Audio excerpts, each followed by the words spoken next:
श्री कृष्ण कन्हैया लाल की जय। कान रसियो रूपाड़ो रंग रेलियो घेर जाऊं बंतु नथी। कान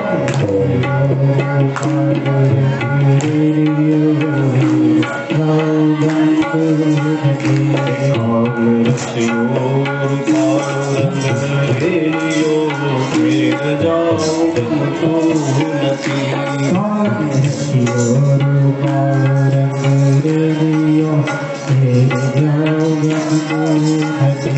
मारे माथे छे जमुना बिनी भेल रे घेर जाऊं गमतु नथी। मारे माथे छे जमुना बिनी भेल रे मारे माथे छे जमुना बिनी भेल रे घेर जाऊं गमतु नथी। मारे माथे छे जमुना बिनी भेल रे घेर जाऊं गमतु नथी। कान रसियो रूपाड़ो रंग रेलियो घेर जाऊं गमतु नथी। कान रसियो रूपाड़ो रंग रेलियो घेर जाऊं गमतु नथी। कान रसियो रूपाड़ो रंग रेलियो घेर जाऊं गमतु नथी। कान रसियो रूपाड़ो रंग रेलियो घेर जाऊं गमतु नथी। अंगे थायो दोया विना आविया रे घेर जाऊं गमतु नथी। अंगे थायो दोया विना आविया घेर जाऊं गमतु नथी। अंगे थायो दोया विना आविया घेर जाऊं गमतु नथी। अंगे थायो दोया विना आविया घेर जाऊं गमतु नथी। हवे छोरो मासरवाला खेल रे घेर जाऊं गमतु नथी।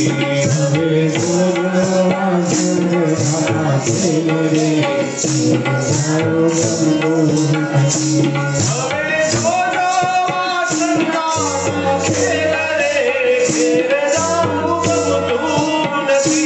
हवे छोरो मासरवाला खेल रे घेर जाऊं गमतु नथी। कान रसियो रूपाड़ो रंग रेलियो घेर जाऊं गमतु नथी। कान रसियो रूपाड़ो रंग रेलियो घेर जाऊं गमतु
शौनक उवाच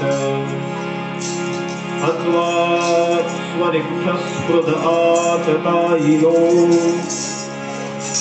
युधिष्ठिरो धर्मभृतां वरिष्ठः सहानुजै प्रत्यवरुद्धभोजनः कथं प्रवृत्तः किमकारषित् ततः।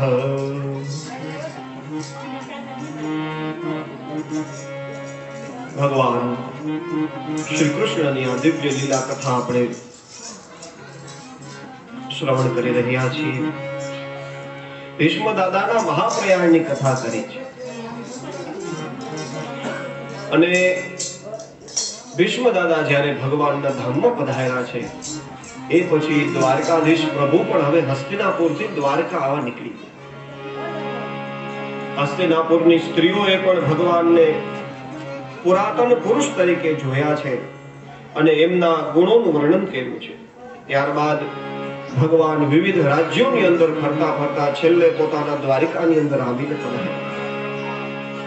યુદ્ધ પહેલા ગયેલા, યુદ્ધ પછી આવ્યા, પાંડવોની ધર્મની સંસ્થાપના કરી, પાંડવોના રાજ્યની સ્થાપના કરી અને ભગવાન પધાર્યા છે.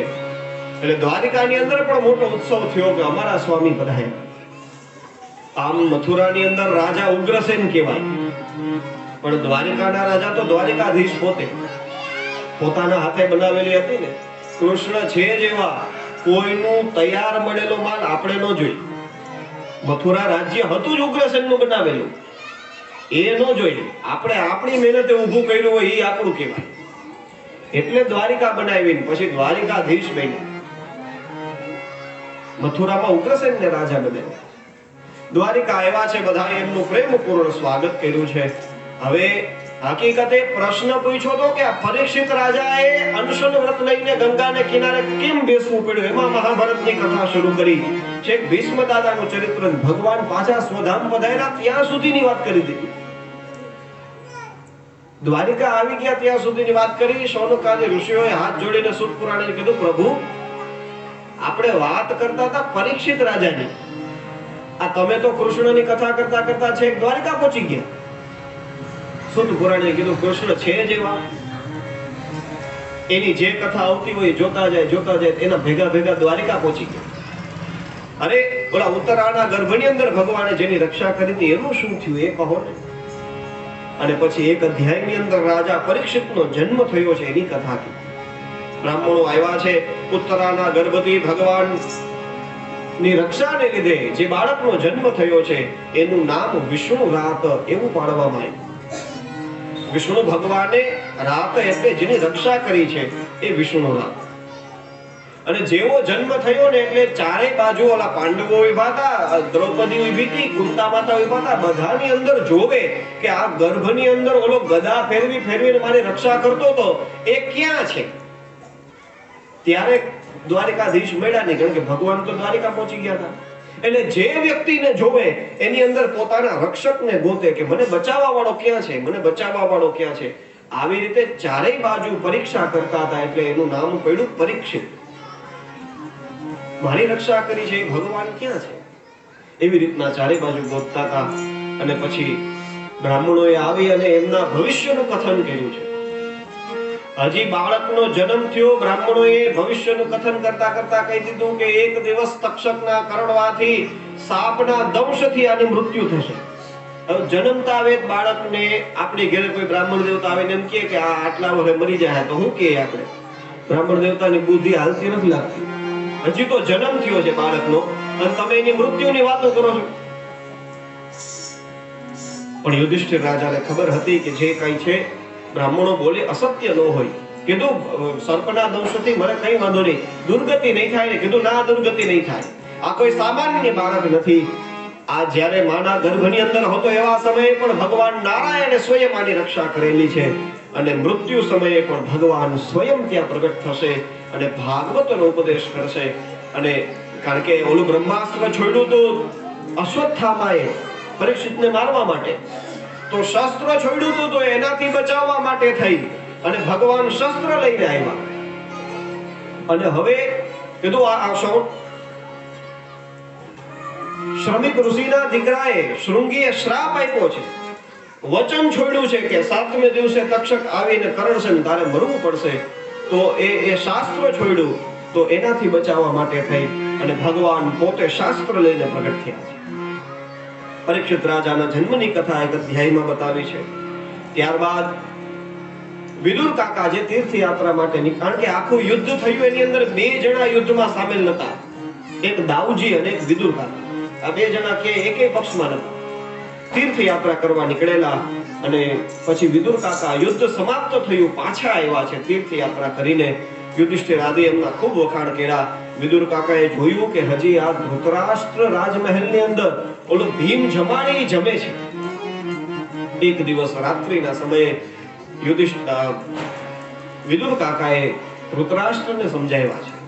કીધું રાજા હજી કેવી જીવિત આશા, કેટલું જીવવું છે હજી તમારે.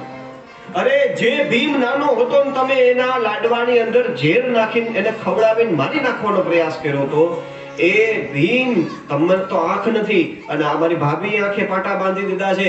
જેમ ઓલા કૂતરાને રોટલો ફેંકીએ ને એમ આ ભીમ તમને થાળીઓ દઈ જાય છે, લો ગરડાઓ જમી લ્યો, આવી રીતે તમને જમાડે છે. હજી તમારે એ લોકોનું અન્ન ખાઈને જીવવું છે. ધૃતરાષ્ટ્રને ત્યારે યુદ્ધ પહેલા સમજાવ્યો હતો વિદુર કાકાએ, ત્યારે બુદ્ધિ નો આવી.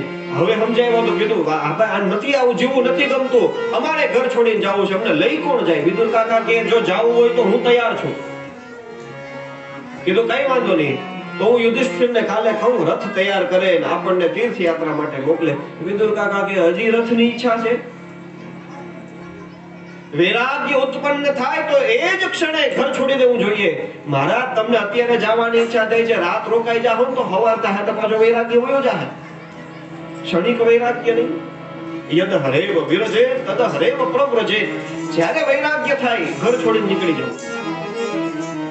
અને કીધું તો જાવું કેમ? વિદુર કાકા કે હું તમારી લાકડી બંધું. વિદુર કાકાના ખભે ધૃતરાષ્ટ્રે હાથ મૂક્યો છે, ધૃતરાષ્ટ્રના ખભે ગાંધારીએ હાથ મૂક્યો. હસ્તિનાપુરમાંથી રાત્રો રાત નીકળી ગયા, હરિદ્વાર આવ્યા છે ગંગાને કિનારે, સપ્ત સ્રોતની અંદર આવી અને આશ્રમની અંદર રહે છે, પોતાના કરેલા પાપોનું પ્રાયશ્ચિત્ત કરે છે. અને આ બાજુ યુધિષ્ઠિર દરરોજ સવારે પ્રણામ કરવા માટે આવતા ધૃતરાષ્ટ્ર અને ગાંધારીને આજે જોયા ને કે અમારા કાકા ક્યાં વયા ગયા? સંજયને પૂછે છે. સંજય કીધું મને ખબર નથી. નારદજી આવીને વાત કરી કે ભાઈ એ તો વિદુર કાકાની સાથે ગયા છે અને આજથી 7મે દિવસે એની તો સદગતિ થવાની છે, એટલે મહારાજ તમે એની ચિંતા ન કરો. આવી રીતે ભાગવતમાં એક અધ્યાયની અંદર ધૃતરાષ્ટ્રની પણ સદગતિ થઈ એ બતાવ્યું. અને જેવું ધૃતરાષ્ટ્રની સદગતિ થઈ, થોડા સમય પછી અર્જુનજી દ્વારિકામાં કૃષ્ણ ભગવાનને મળવા માટે ગયા છે. અને ભગવાનને મળે, ભગવાનની હારે રહે, થોડો સમય એની પાસે ફરે અને પછી કહીને ગયા હતા કે હું 2 મહિનામાં આવી જઈશ. પણ 6 મહિના પૂરા થયા પણ હજી અર્જુનજી આવ્યા નહીં. એટલે યુધિષ્ઠિરે ભીમને કીધું કે આ તારો ભાઈ હજી આવ્યો નથી અને મને બધા અપશુકોનો ચારે બાજુ દેખાય છે. મને એવી બીક છે કે કાંઈક ન બનવા જેવી ઘટના બનેલી છે. થતા અપશુકોની ચર્ચા કરે છે. એવામાં હાવ નિસ્તેજ બનેલો, જેના હાથમાં ગાંડીવ નથી એવો અર્જુન સામે આવી યુધિષ્ઠિરને પગે લાગે. પહેલી વાત તો અર્જુન કોઈ દી ગાંડીવ વગર હોય, એ સૂતો ને તો પોતાની પથારી ઉપર ગાંડીવને ભેગું રાખીને સૂતો. અર્જુનને ગાંડીવ એટલું વાલું હતું. એટલે ગાંડીવ વગરનો, તેજ વગરના અર્જુનને જોયો. પ્રશ્નો કર્યા છે કે અર્જુન તું કેમ આટલો બધો દુખી છો? શું કારણ છે? અને જ્યાં કઈ બોલે પેલા તો અર્જુનની આંખોમાંથી આંસુઓ સરી પડ્યા. અને એમ કરતા કરતા અર્જુને યુધિષ્ઠિરને કીધું છે, વંચિતોહમ મહારાજ હરિણા બંધુરૂપિણા યેન મે પહૃતમ તેજો દેવ વિસ્માપનમ મહ. વંચિતોહમ, મારી એને છળ કર્યું છે. કોણે કર્યું? હરિણા બંધુરૂપિણા, મારો મિત્ર બની મારો સખા બની જે રહ્યો છે એ કૃષ્ણએ મારી એને છળ કર્યું. શું છળ કર્યું? કીધું બસ મને છોડીને વયા. અને એવા સમયે અર્જુને ભગવાને કરેલી બધી ઉપકાર એ આ યુધિષ્ઠિરને યાદ કરાવે છે. ખાંડવ પ્રસ્થ સોંપેલું આ કૌરવોએ, જ્યાં નકરા જંગલ જ હતા એવું વન, પણ જ્યારે અર્જુનને મળ્યું ભગવાને એમાંથી સરસ મજાનું આખું રાજ્ય તૈયાર કરાવ્યું, ઇન્દ્રપ્રસ્થ નામનું. ત્યારથી યાદ કરાવી અને પછી દ્રૌપદીની હારે લગ્ન કર્યા, દ્રૌપદીની ચીરની રક્ષા કરીને એમ કરતા કરતા ભગવાને જેટલા ઉપકારો કર્યા છે એ બધા યાદ કરાવ્યા. યુધિષ્ઠિર રાજા પણ રડવા માંડ્યા છે. યુધિષ્ઠિર રાજા પાસે કેવી સંપત્તિ હતી કે જે યુધિષ્ઠિર રાજાની સંપત્તિને જોઈને સ્વર્ગના રાજા ઇન્દ્રને પણ એમ થતું કે આવી સંપત્તિ મારી આગળ હોય તો સારું. એવી સંપત્તિ, પણ જ્યારે ખબર પડી કે કૃષ્ણ ભગવાન આ ધરાધામ ઉપર રહ્યા નથી, કે છે એ જ સમયે આ ઉત્તરાના ગર્ભથી જે રાજા પરીક્ષિતનો જન્મ થયો હતો એને રાજગાદી ઉપર બેસાડી દીધા. હજી તો નાનકડા 16 વર્ષના બાળ છે. કીધું તમે રાજ્ય સંભાળો. અને પછી ન ભીમની સામે જોયું, ન અર્જુન, ન નકુલ સહદેવ, કુંતા નહીં, દ્રૌપદી કોઈની સામે નહીં, એકલા ધીમે ધીમે કરતા એક જગ્યાએ ઉત્તરીય ફેંકી દીધું, એક જગ્યાએ પિતાંબર ફેંકી દીધું, એમ કરીને હિમાલયની અંદર નીકળી ગયા. યુધિષ્ઠિરને ખબર પડી કે ભગવાન છે નહીં, હવે કળિયુગ આવશે અને મારું ક્યાંય સ્થાન નહીં હોય. યુધિષ્ઠિર ધર્મનું પ્રતીક છે. નીકળી ગયા છે. પાછળ ભીમ, પાછળ અર્જુન, નકુલ, સહદેવ, દ્રૌપદી બધાએ પોતપોતાનું સ્વર્ગની ગતિ પ્રાપ્ત કરી છે. અને આ બાજુ પરીક્ષિત રાજા એ રાજ્ય શાસન સંભાળે છે. એક દિવસ દિગ્વિજય કરવા માટે ચારે દિશામાં નીકળેલા અને એક જગ્યાએ જોયું તો એક શૂદ્ર હતો જે રાજાનો વેશ ધારણ કર્યો હતો, અને એક બળદ અને એક ગાય એનું જોડકું, અને એને જોર જોરથી ચાબુક મારે એને હેરાન કરતો. આ જોઈ અને રાજાને ક્રોધ ચડ્યો. કીધું, કોણ છો તું? આ બળદ અને ગાય એકબીજાની હારે ચર્ચા કરતા હતા.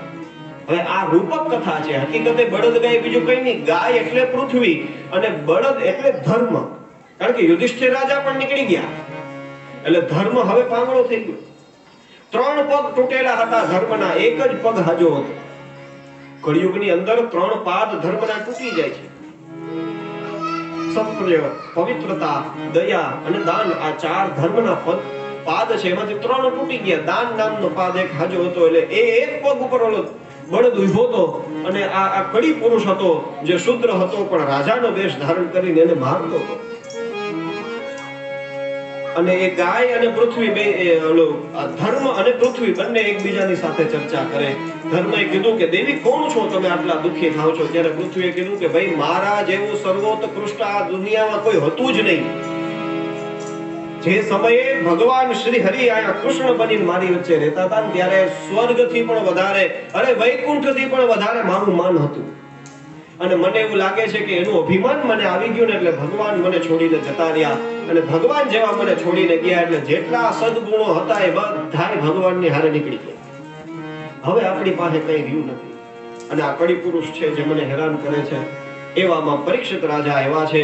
પરીક્ષિત રાજાએ મારવા માટે જ્યાં તલવાર ઉપાડી છે કે છે ઓલો રાજાનો વેશ છોડી કડી પુરુષ એ પરીક્ષિત રાજાના ચરણોમાં પડી ગયો. કીધું, મહારાજ માફ કરો, હું તમારા શરણે આવી ગયો. અને શરણે આવેલા હોય એની રક્ષા કરવી એ ક્ષત્રિય ધર્મ છે. તમે મારી રક્ષા કરો. અને એ સમયે પરીક્ષિત રાજાએ કીધું, ઠીક છે, નતે ગુડા કેશ યશો ધરાણામ બદ્ધાંજલિર્વૈ ભયમસ્તિ કિંચિત. તમે મારી સામે હાથ જોડ્યા છે એટલે હું અર્જુનના વંશમાં જન્મેલો છું, તમને મારાથી કોઈ ભય નથી. પણ તમે મારા રાજ્યમાં ક્યાંય રહેશો નહીં, મારું રાજ્ય છોડીને વયા જાઓ. કળી પુરુષે કીધું, તમારું રાજ્ય છોડીને જાઓ ક્યાં? કારણ કે તમે ચક્રવર્તી સમ્રાટ છો, આખી સૃષ્ટિના તમે એક જ રાજા છો. જ્યાં જ્યાં હું જાઉં છું ત્યાં તમારી તલવાર મને દેખાય છે, મને તમારાથી ભય લાગે છે. મહારાજ, હવે મારોય કોઈ દોષ નથી. ભગવાન શ્રી કૃષ્ણ ધરાધામ છોડી અને સ્વધામ પધાર્યા છે, તો મારો પણ આવવાનો સમય થયો છે. તમે મને રહેવા માટે જગ્યા આપો. અને જે આવી રીતે પરીક્ષિત રાજા પાસે જગ્યા માંગી છે, એવા સમયે પરીક્ષિત રાજાએ કલિયુગને રહેવા માટે 4 સ્થાન આપ્યા. આપણને બધાયને લાગુ પડે કલિયુગની અંદર આપણે છીએ કે નહીં. આ 4 વસ્તુમાં જો ફસાયેલા હોય તો આપણે કળિયુગમાં છીએ, બાકી આપણે કળિયુગમાં નથી, એ સમજી લેવાનું. ક્યાં 4 સ્થાન આપ્યા? અભ્યર્થિતસ્તદા તસ્મૈ સ્થાનાની કલયે દદૌ દ્યુતમ પાનમ સ્ત્રિયઃ સૂના યતરા ધર્મશ્ચતુર્વિધઃ. પહેલું સ્થાન આપ્યું મદિરા પાન. જ્યાં નશો કરવામાં આવતો હોય એ જગ્યાએ કલિયુગનો વાસ છે. બીજું સ્થાન આપ્યું છે દ્યુત, સાતમ આઠમ, એમાં કલિયુગનો વાસ છે. પછી જ્યાં સ્ત્રી પોતાના શરીરનો વેપાર કરતી હોય એ વેશ્યાલયની અંદર કલિયુગનો વાસ છે. અને ચોથી જ્યાં હિંસા થતી હોય એ હિંસાના સ્થાનમાં કલિયુગનો વાસ છે. જો માયગું તું એક, તો મહારાજ રહેવા માટે એક જગ્યા આપો. અને એકની જગ્યાએ રાજાએ આપી 4 જગ્યા. કીધું 4 જગ્યા એટલે કલિયુગને થયું રાજા ઉદાર છે, હજી માંગીએ તો હજી આપશે. મહારાજ, અમારું કુટુંબ બહુ મોટું, કલિયુગનું કુટુંબ એ મોટું હો, એના પરિવારમાં માણસો જાજા રહીએ. એટલે કીધું મહારાજ અમારું કુટુંબ બહુ મોટું, અમને રહેવા માટે થઈને હજી એકાદું સ્થાન આપો ને. અને જ્યારે પુનશ્ચ યાચમાનાય જાત રૂપમદાત પ્રભુ, એવા સમયે પ્રભુ જે રાજા છે એવા પરીક્ષિત રાજાએ પાંચમું સ્થાન આપ્યું સુવર્ણ, સોનાની અંદર કલિયુગનો વાસ. સોનું તો કોના ઘરમાં ન હોય કયો, પણ હકીકતે સોનું નહીં, આ સોનાનો મતલબ છે અનિતિનું ધન જેના ઘરમાં છે એની અંદર કલિયુગનો વાસ છે. હવે આ પાંચ વસ્તુ એવી છે જે દેખાય છે. આપણે પહેલે દિવસે ચર્ચા કરી ગયા ને કે બે વાત હોય, એક સ્થૂલ જે દેખાય અને બીજી વસ્તુ સૂક્ષ્મ જે ન દેખાય. આ પાંચ જગ્યા મળી, પણ આ પાંચ જગ્યાની અને બીજી પાંચ જગ્યા ફ્રી આવી.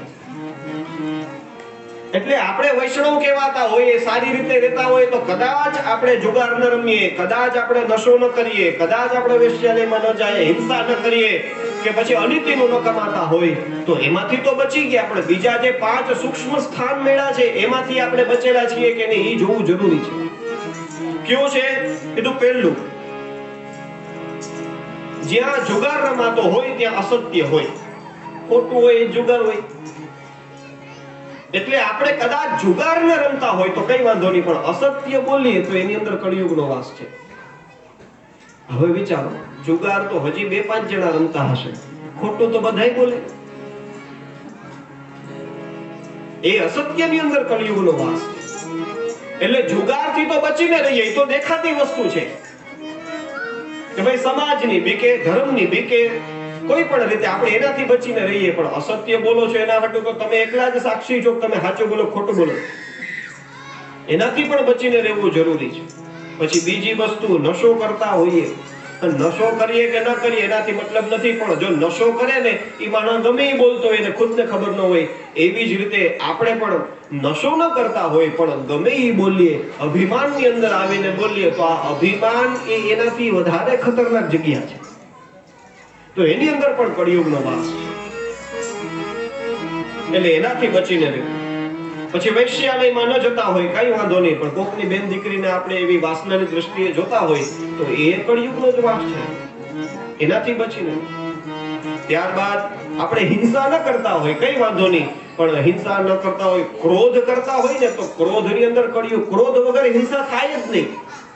છોકરો તોફાન કરે ને માં ઝાપટ કઈ મારે, માને ખીચ ચડી હોય તઈ, બાકી મારે એમ. આપણે હિંસા ક્યારે કરીએ? ક્રોધ હોય તો જ હિંસા થાય. એટલે કદાચ આપણે કોકને મારતા ન હોય કઈ વાંધો નહીં, પણ જો ખીજ ચડાવતા હોય, ક્રોધ કરતા હોય તો એમાં પણ કળિયુગનો વાસ છે.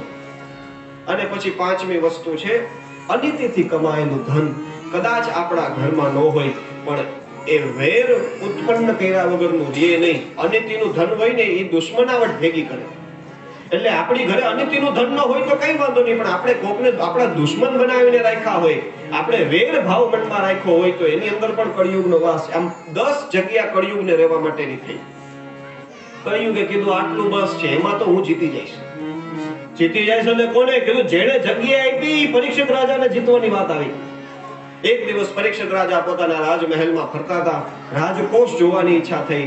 ફરતા ફરતા એક સરસ મજાનો રત્ન જડિત સોનાનો મુકુટ મળ્યો અને એમ થયું કે આજે આને પહેરીને જાઉં, માથે ચડાવું. જેવો મુકુટ માથે મૂક્યો કે છે એ મુકુટ જરાસંધનો હતો. જરાસંધનો મુકુટ, અનિતિનો મુકુટ. અને આ વૈષ્ણવ રાજા કોઈની હિંસા ન કરે તેથી એમ થયું કે હાલ આજે મૃગયા કરવા જાઉં. હરણને મારવાનો શોખ થયો અને એમ કરતા જ્યાં જંગલમાં જાય છે, સવારથી લઈને સાંજ સુધી હરણોને માર્યા. પછી ભૂખ્યો તરસ્યો હતો, શ્રમિક ઋષિના આશ્રમની અંદર આવ્યા છે. શ્રમિક ઋષિ તો સમાધિમાં તપસ્યામાં બેઠા હતા, એને ધ્યાન ન દીધું. ક્રોધ ચડ્યો છે રાજાને, એટલે બાજુમાં મરેલો સર્પ પડ્યો હતો એના ગળામાં નાખી અને ક્રોધમાં ત્યાંથી આવી ગયો પોતાના રાજ્યની અંદર. આ બાજુ ઋષિકુમારો જે બીજા આશ્રમની અંદર હતા એને જોયું, એટલે કૌશિકી નદી બાજુમાં વહેતી હતી એની અંદર આ શ્રમિક ઋષિનો દીકરો શૃંગી સ્નાન કરતો હતો. એને કોકે જઈને કીધું કે તારા બાપના ગળાની અંદર કોકે મરેલો સર્પ નાખ્યો. ક્રોધ આવી ગયો. કોણ છે? ભગવાન શ્રી કૃષ્ણ જ્યાં સુધી આ ધરાધામ ઉપર હતા ત્યાં સુધી ધર્મનું પાલન થતું હતું, અને હવે રાજસભાની આમ રાજગાદી ઉપર બેસીને એનો મત આવી જાય અને ધર્મ ભૂલી જાય એવું ન હાલે. ભગવાન નથી તો કઈ વાંધો નહીં, અમે શીખવાડશું રાજાને કે ધર્મ કોને કહેવાય. એમ કરીને કૌશિકી જલની અંદર આમ પાણીનું ચાપકું લીધું અને ઇતિ લંઘિત મર્યાદમ દક્ષકઃ સપ્તમે હની દંશતિ સ્મ કુલાંગારમ ચોદિતો મે તતદ્રુહમ કરીને જ્યાં આમ પાણી છોડ્યું એટલે અહીંયા કાઉન્ટિંગ શરૂ થઈ ગયું પરીક્ષિત રાજાને કે ભાઈ શૃંગી ઋષિએ તને શ્રાપ આપ્યો છે કે આજથી 7મે દિવસે તક્ષક આવશે, કરડશે ને તારી મૃત્યુ થશે. અને આ રાજાની અંદર સત્ય હતું જ.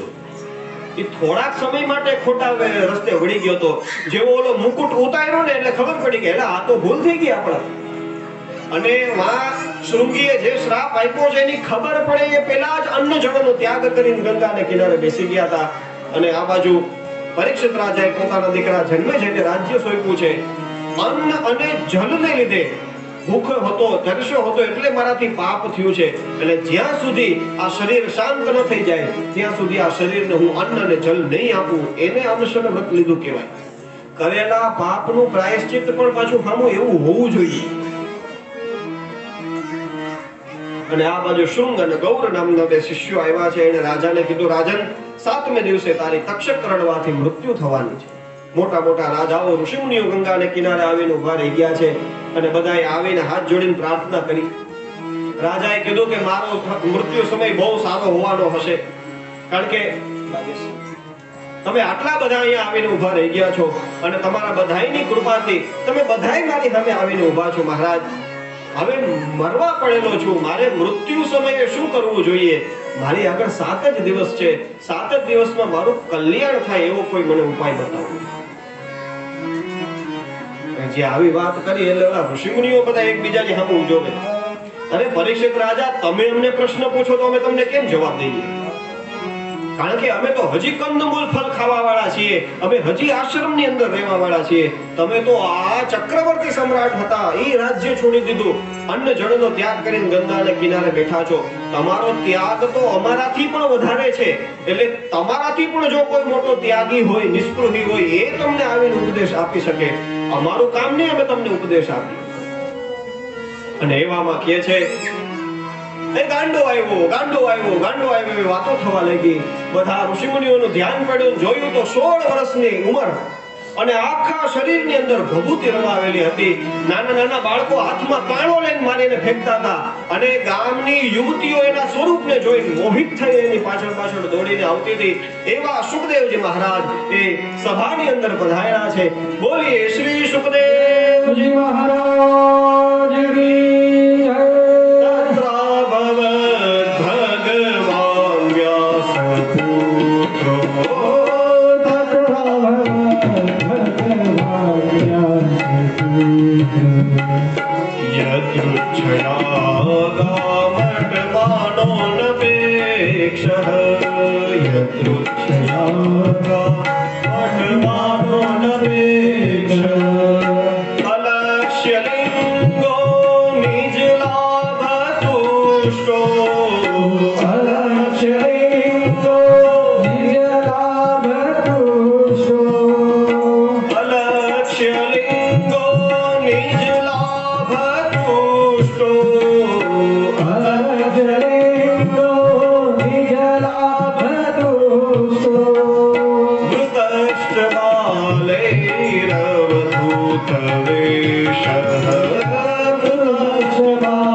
સુખદેવજી મહારાજ પધાર્યા છે. સુખદેવજી આમ જ્યાં સભાની અંદર બધા ઉભા થઈ ગયા અને જોયું ને તો ઓલા બાળકોને બધા ભાગ્યા ઘરે આ તો જેને ગાંડો કહીએ તો કોઈક મહાત્મા છે. આવીને જોયું એકેય જગ્યા ખાલી નથી. પરીક્ષિત રાજાની સામે મોટું સિંહાસન હતું અને સિંહાસનની અંદર પોતાના જ કાખમાં દબાવેલું મૃગચર્મ પાથરી દીધું અને પરીક્ષિત મહારાજની સામે સુખદેવજી મહારાજ આવીને બેસી ગયા. જેવા આવીને બેસી ગયા, પરીક્ષિત રાજાએ હાથ જોડી અને એમનું શિષ્યત્વ સ્વીકાર્યું છે અને પ્રાર્થના કરી છે. અહો અદ્ય વયં બ્રહ્મં સત્સેવ્યઃ ક્ષત્રબંધવઃ કૃપયાતિથિ રૂપેણ ભવદ્ભિસ્તીર્થકા કૃતાઃ येषां संस्मरणात् पुंसां सद्यः शुद्ध्यन्ति वै गृहाः કિમ પુનર્દર્શન સ્પર્શ પાદ શૌચાસનાદિભિ. પ્રભુ, તમારું ખાલી સ્મરણ કરવા માત્રથી માણસને જે ગતિ જોતી હોય એ મળી જાય છે. આજે તમે અમારી સામે આવીને ઉભા રહી ગયા છે, એટલે હે પ્રભુ, અતઃ પૃચ્છામિ સંસિદ્ધિમ યોગીનામ પરમં ગુરુમ. યોગીઓના પરમ ગુરુ એવા તમને હું પ્રશ્ન કરું છું કે મહારાજ, પુરુષસ્ય હયત કર્મ મ્રિયમાણશ્ચ સર્વથા. માણસે પોતાના જીવન દરમિયાન શું કરવું જોઈએ?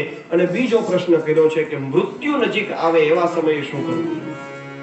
આના ઉત્તરની અંદર આપ મને કથા સંભળાવો.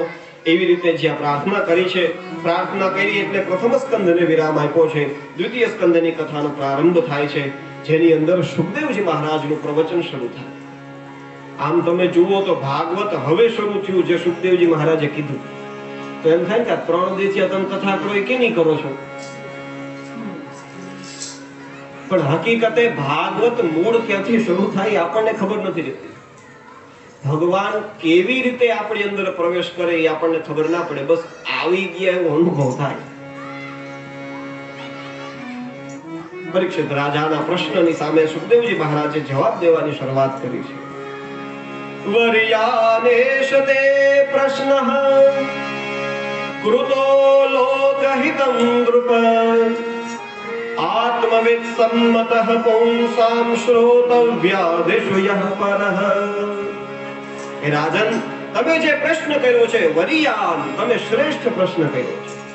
સાંભળવા જેવી તો અનેક વાતો છે, પણ એની અંદર જે અતિશય કલ્યાણ કરવા વાળી વાત છે એ હું તમને કહું છું. રાત્રિના સમયની અંદર સુતા સુતા માણસનું અડધું આયુષ્ય પૂરું થઈ જાય છે, અને સવારના સમયે અર્થે હયા ધન પ્રાપ્ત કરવા માટે થઈ દોડી દોડી માણસ કમાવા જાય છે, અને એની અંદર પોતાનું આયુષ્ય સમાપ્ત કરે. માણસ જમવા બેઠો હોય ને તમે પૂછો તો ખાવા હું બેઠો, તો એ કે ખાઈશ નહીં તો કમાઈશ હું, એમ કે ખાવું તો પડે ને. પછી કમાતો હોય તમે એમ પૂછો કમા છો શું કામ? કીધું કમાઈશ નહીં તો ખાઈશ હું. આ ખાવામાં કમાવાની અંદર જ આખી આયુષ્ય માણસની પૂરી થાય છે.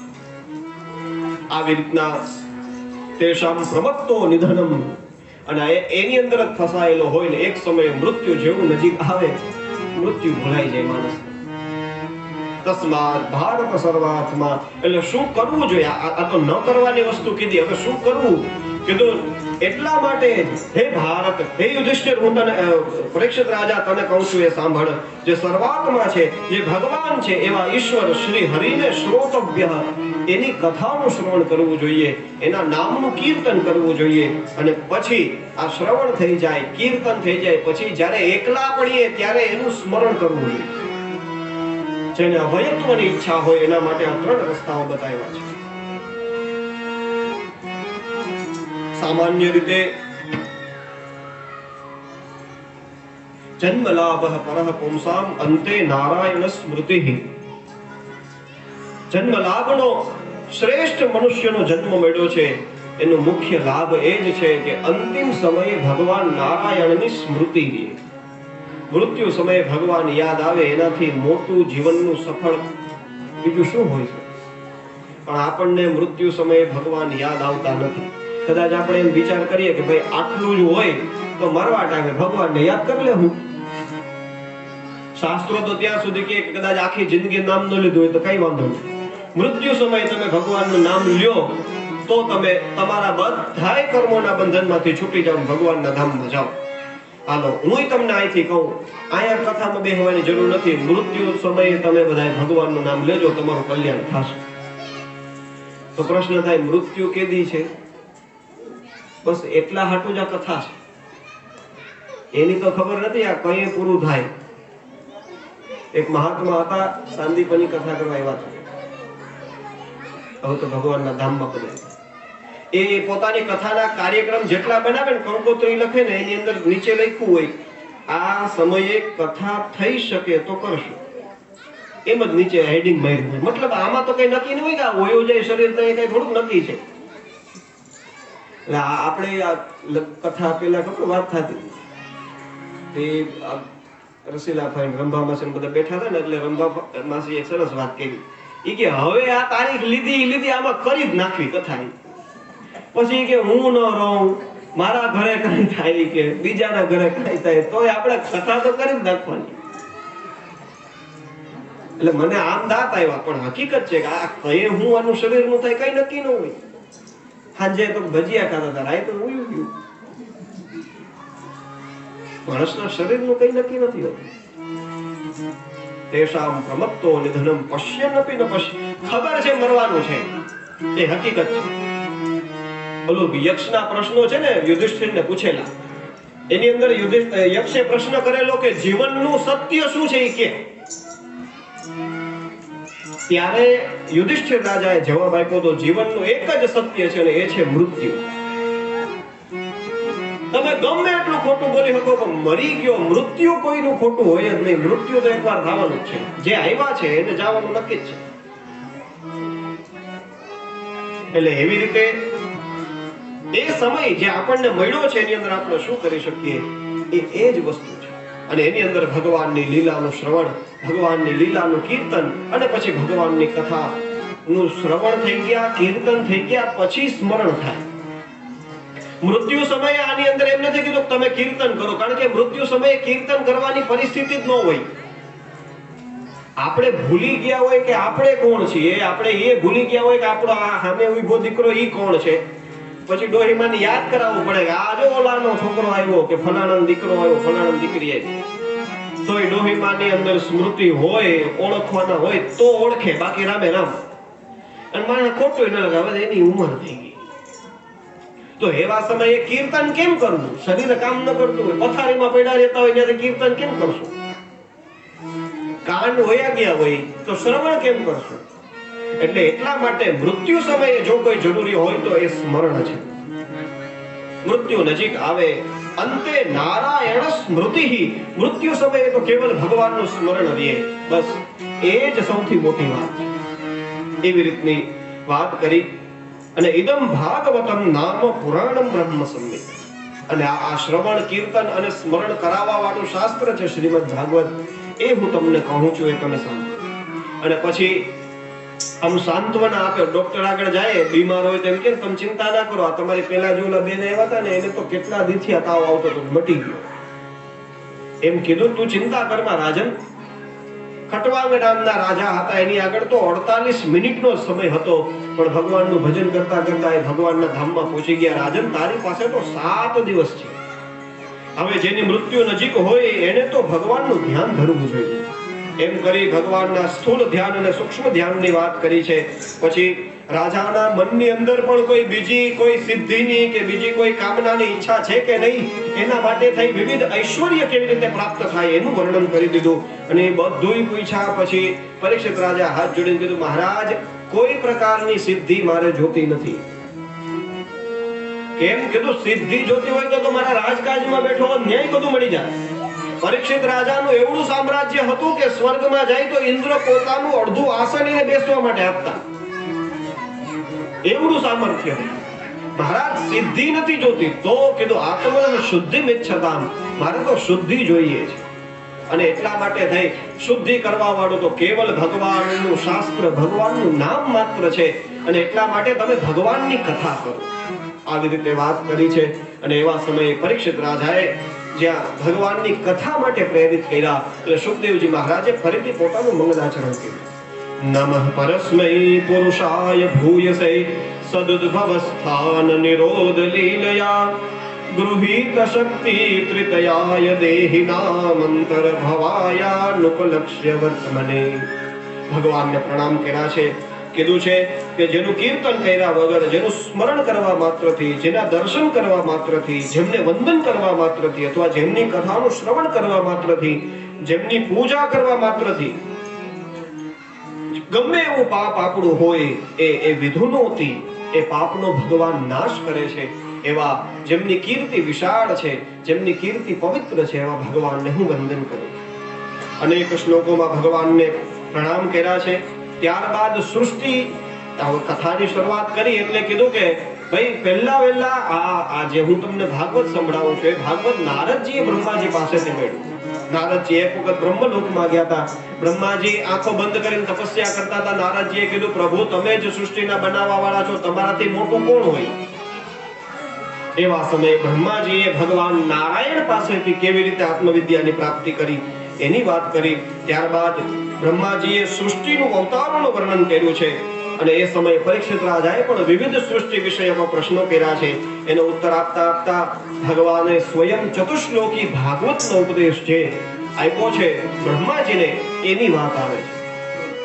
અહમેવા સમેવાગ્રે નાન્યદ યદ સદ સદ પરમ પશ્ચાદહમ યદેતચ્ચ યો વસિષ્યેત સોસ્મ્યહમ.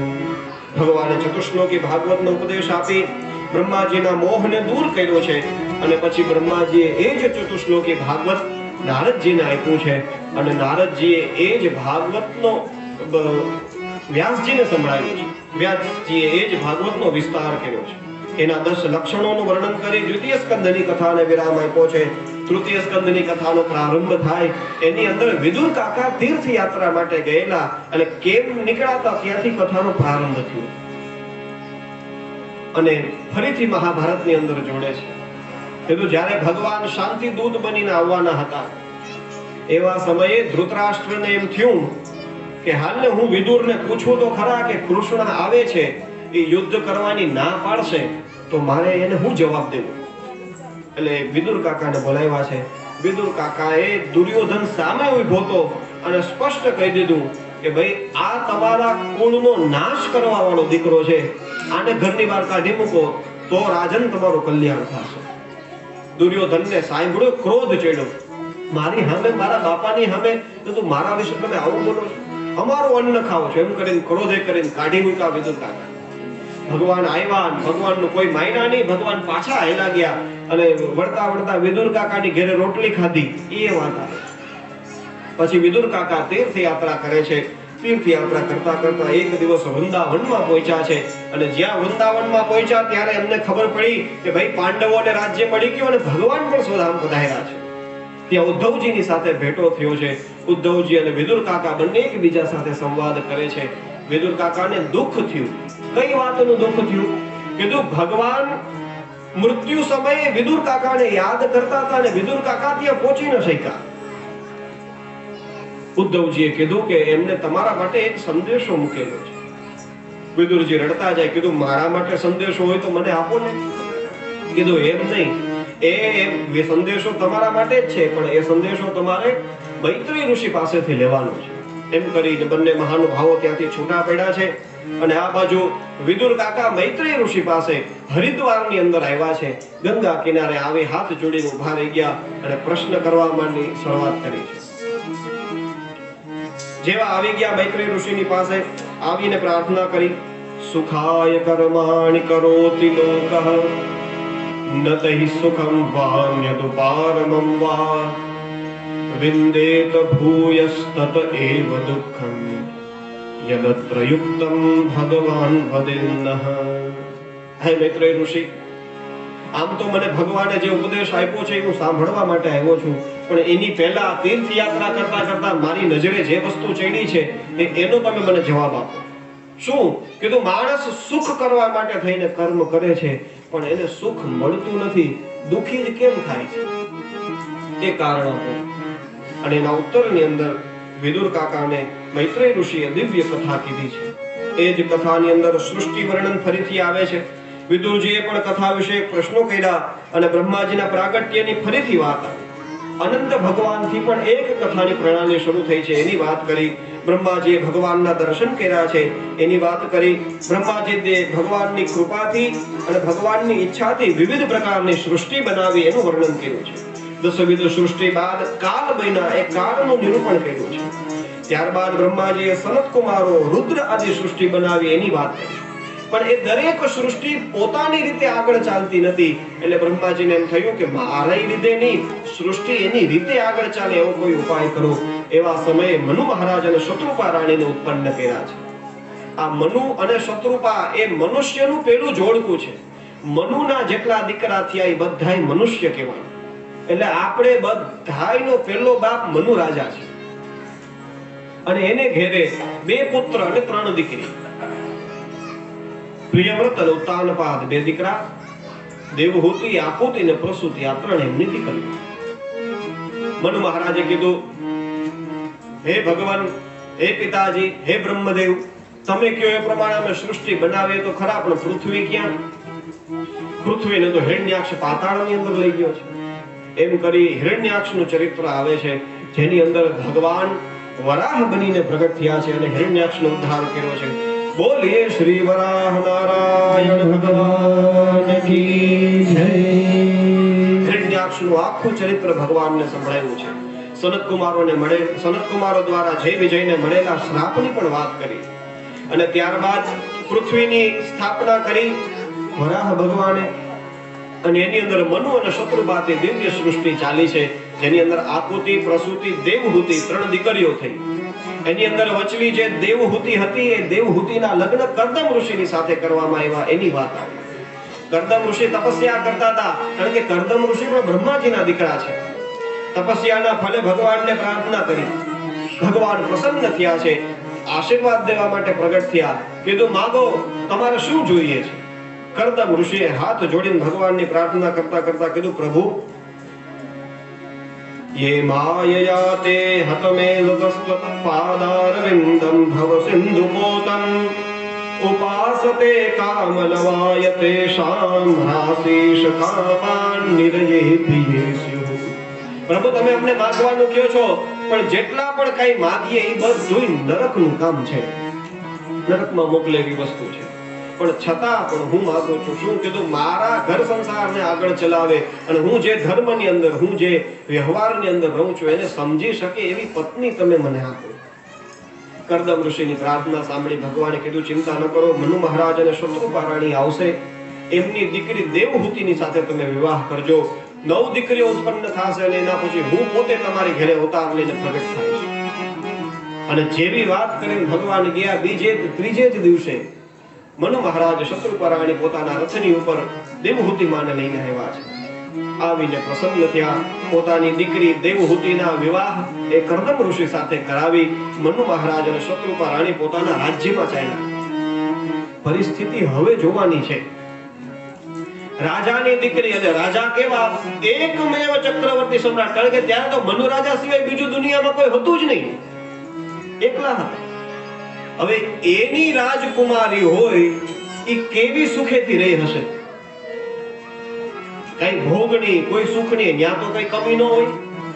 અને લગ્ન કર્યા કર્દમ ઋષિની હારે, રાજપુત્રી ઋષિપત્ની બની.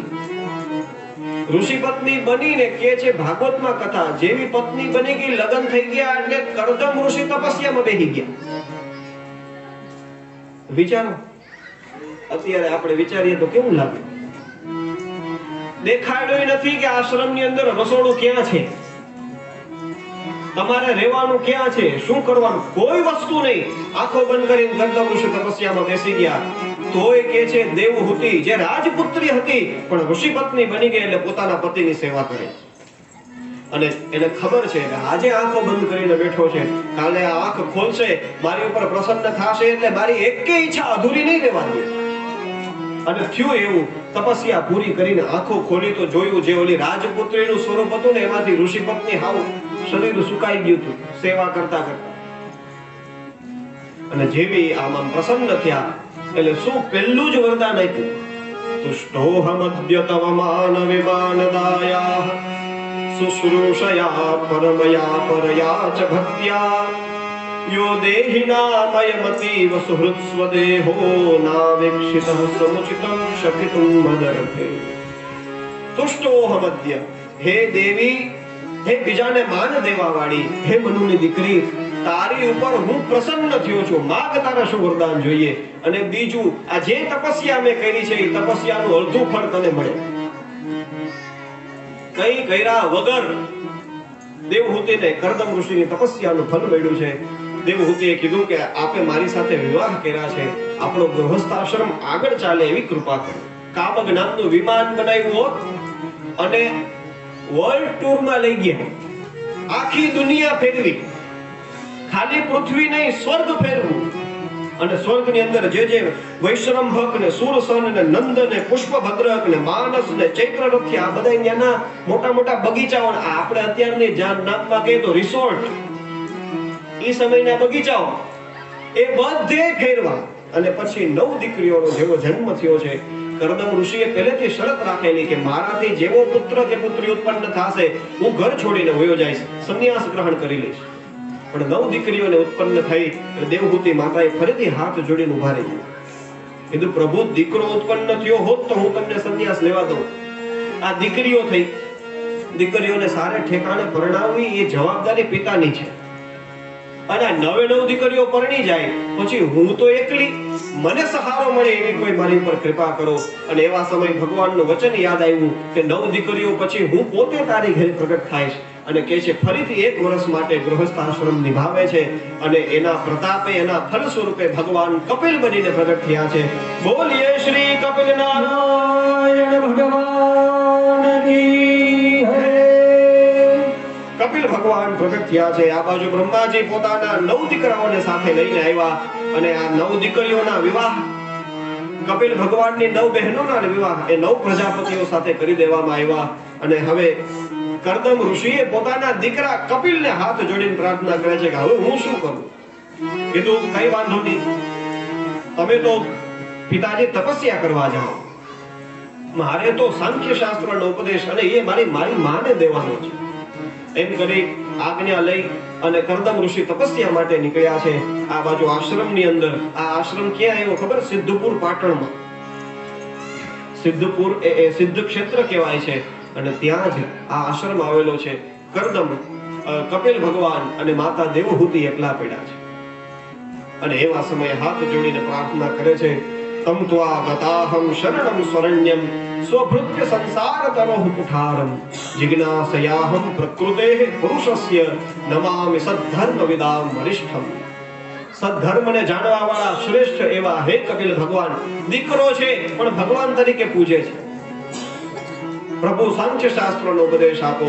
અને દિવ્ય કપિલ ગીતાનું વર્ણન થયું છે. અને આ સાધ્વી હતી દેવહૂતિ અને એને સિદ્ધ બનાવી છે. કપિલ ભગવાન ત્યાંથી નીકળી ગયા અને છેક ગંગા સાગરમાં ત્યાં આશ્રમ બનાવીને અત્યારે રહીએ છે. આમ દેવહૂતિ માનું ચરિત્ર પૂર્ણ કરી તૃતીય સ્કંધની કથાને વિરામ આપ્યો છે. ચોથા સ્કંધની કથાના પ્રારંભમાં કરદમની દીકરીઓ જે 9 હતી એનો વંશ આગળ વધ્યો અને એની અંદર એક દીકરીનું નામ હતું અનસૂયા, જેના લગ્ન અત્રિ ઋષિની સાથે કરવામાં આવ્યું. આ બે વસ્તુના નામ, બેયના નામ જોવા જેવા છે. અનઅસૂયા, અસૂયા એટલે ઈર્ષ્યા, જેને કોઈની ઈર્ષ્યા નથી એવી અનસૂયા.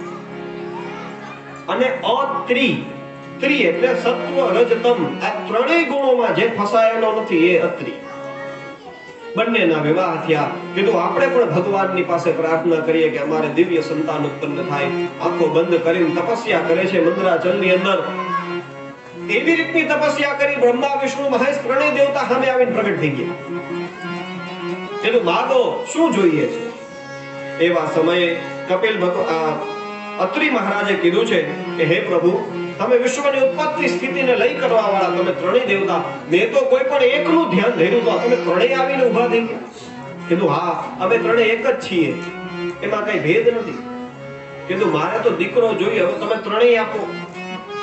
અને ત્રણેયના અંશથી અત્રિ અને અનસૂયાને ત્યાં 3 પુત્રો ઉત્પન્ન થયા છે. જેમાં શિવજીના અંશથી દુર્વાસાજી ઉત્પન્ન થયા છે, બ્રહ્માજીના અંશથી ચંદ્રમા ઉત્પન્ન થયા છે અને વિષ્ણુ ભગવાનના અંશથી સાક્ષાત દત્તઃ અહમ મયા, મેં મારી રીતને મારે જેને દઈ દીધો એવા દત્તાત્રેય ભગવાન પ્રગટ થયા છે. બોલીએ શ્રી દત્તાત્રેય ભગવાન કી જય. અને આપણે તો એ જ દત્તાત્રેય ભગવાનના સાનિધ્યની અંદર રહીએ છીએ. બોલીએ શ્રી ગિરનારી મહારાજ કી જય. આવી રીતના એ દીકરીઓના સંવાદને પૂરો કરી મનુ મહારાજની જે આકુતિ નામની પત્ની હતી એના લગ્ન રુચિ ઋષિ સાથે કર્યા. 3 દીકરીઓ હતી ને, આકુતિ, દેવહૂતિ ને પ્રસૂતિ. એમાં દેવહૂતિનું ચરિત્ર આવી ગયું. હવે આકુતિની વાત લીધી. રુચિ ઋષિની સાથે યજ્ઞ કર્યા. એમાં યજ્ઞ નારાયણ ને દક્ષિણા, આ બંને જોડકું ઉત્પન્ન થયું છે. ત્યારબાદ જે પ્રસૂતિ નામની ત્રીજી દીકરી હતી મનુ મહારાજની, એના લગ્ન પ્રજાપતિ દક્ષ સાથે કરવામાં આવ્યા છે. એને ત્યાં 16 દીકરીઓ ઉત્પન્ન થઈ અને એમાં જે મૂર્તિ નામની દીકરી હતી એનેથી ધર્મની અંદર નરનારાયણ ભગવાનનું પ્રાગટ્ય થયું છે. બોલીએ શ્રી નર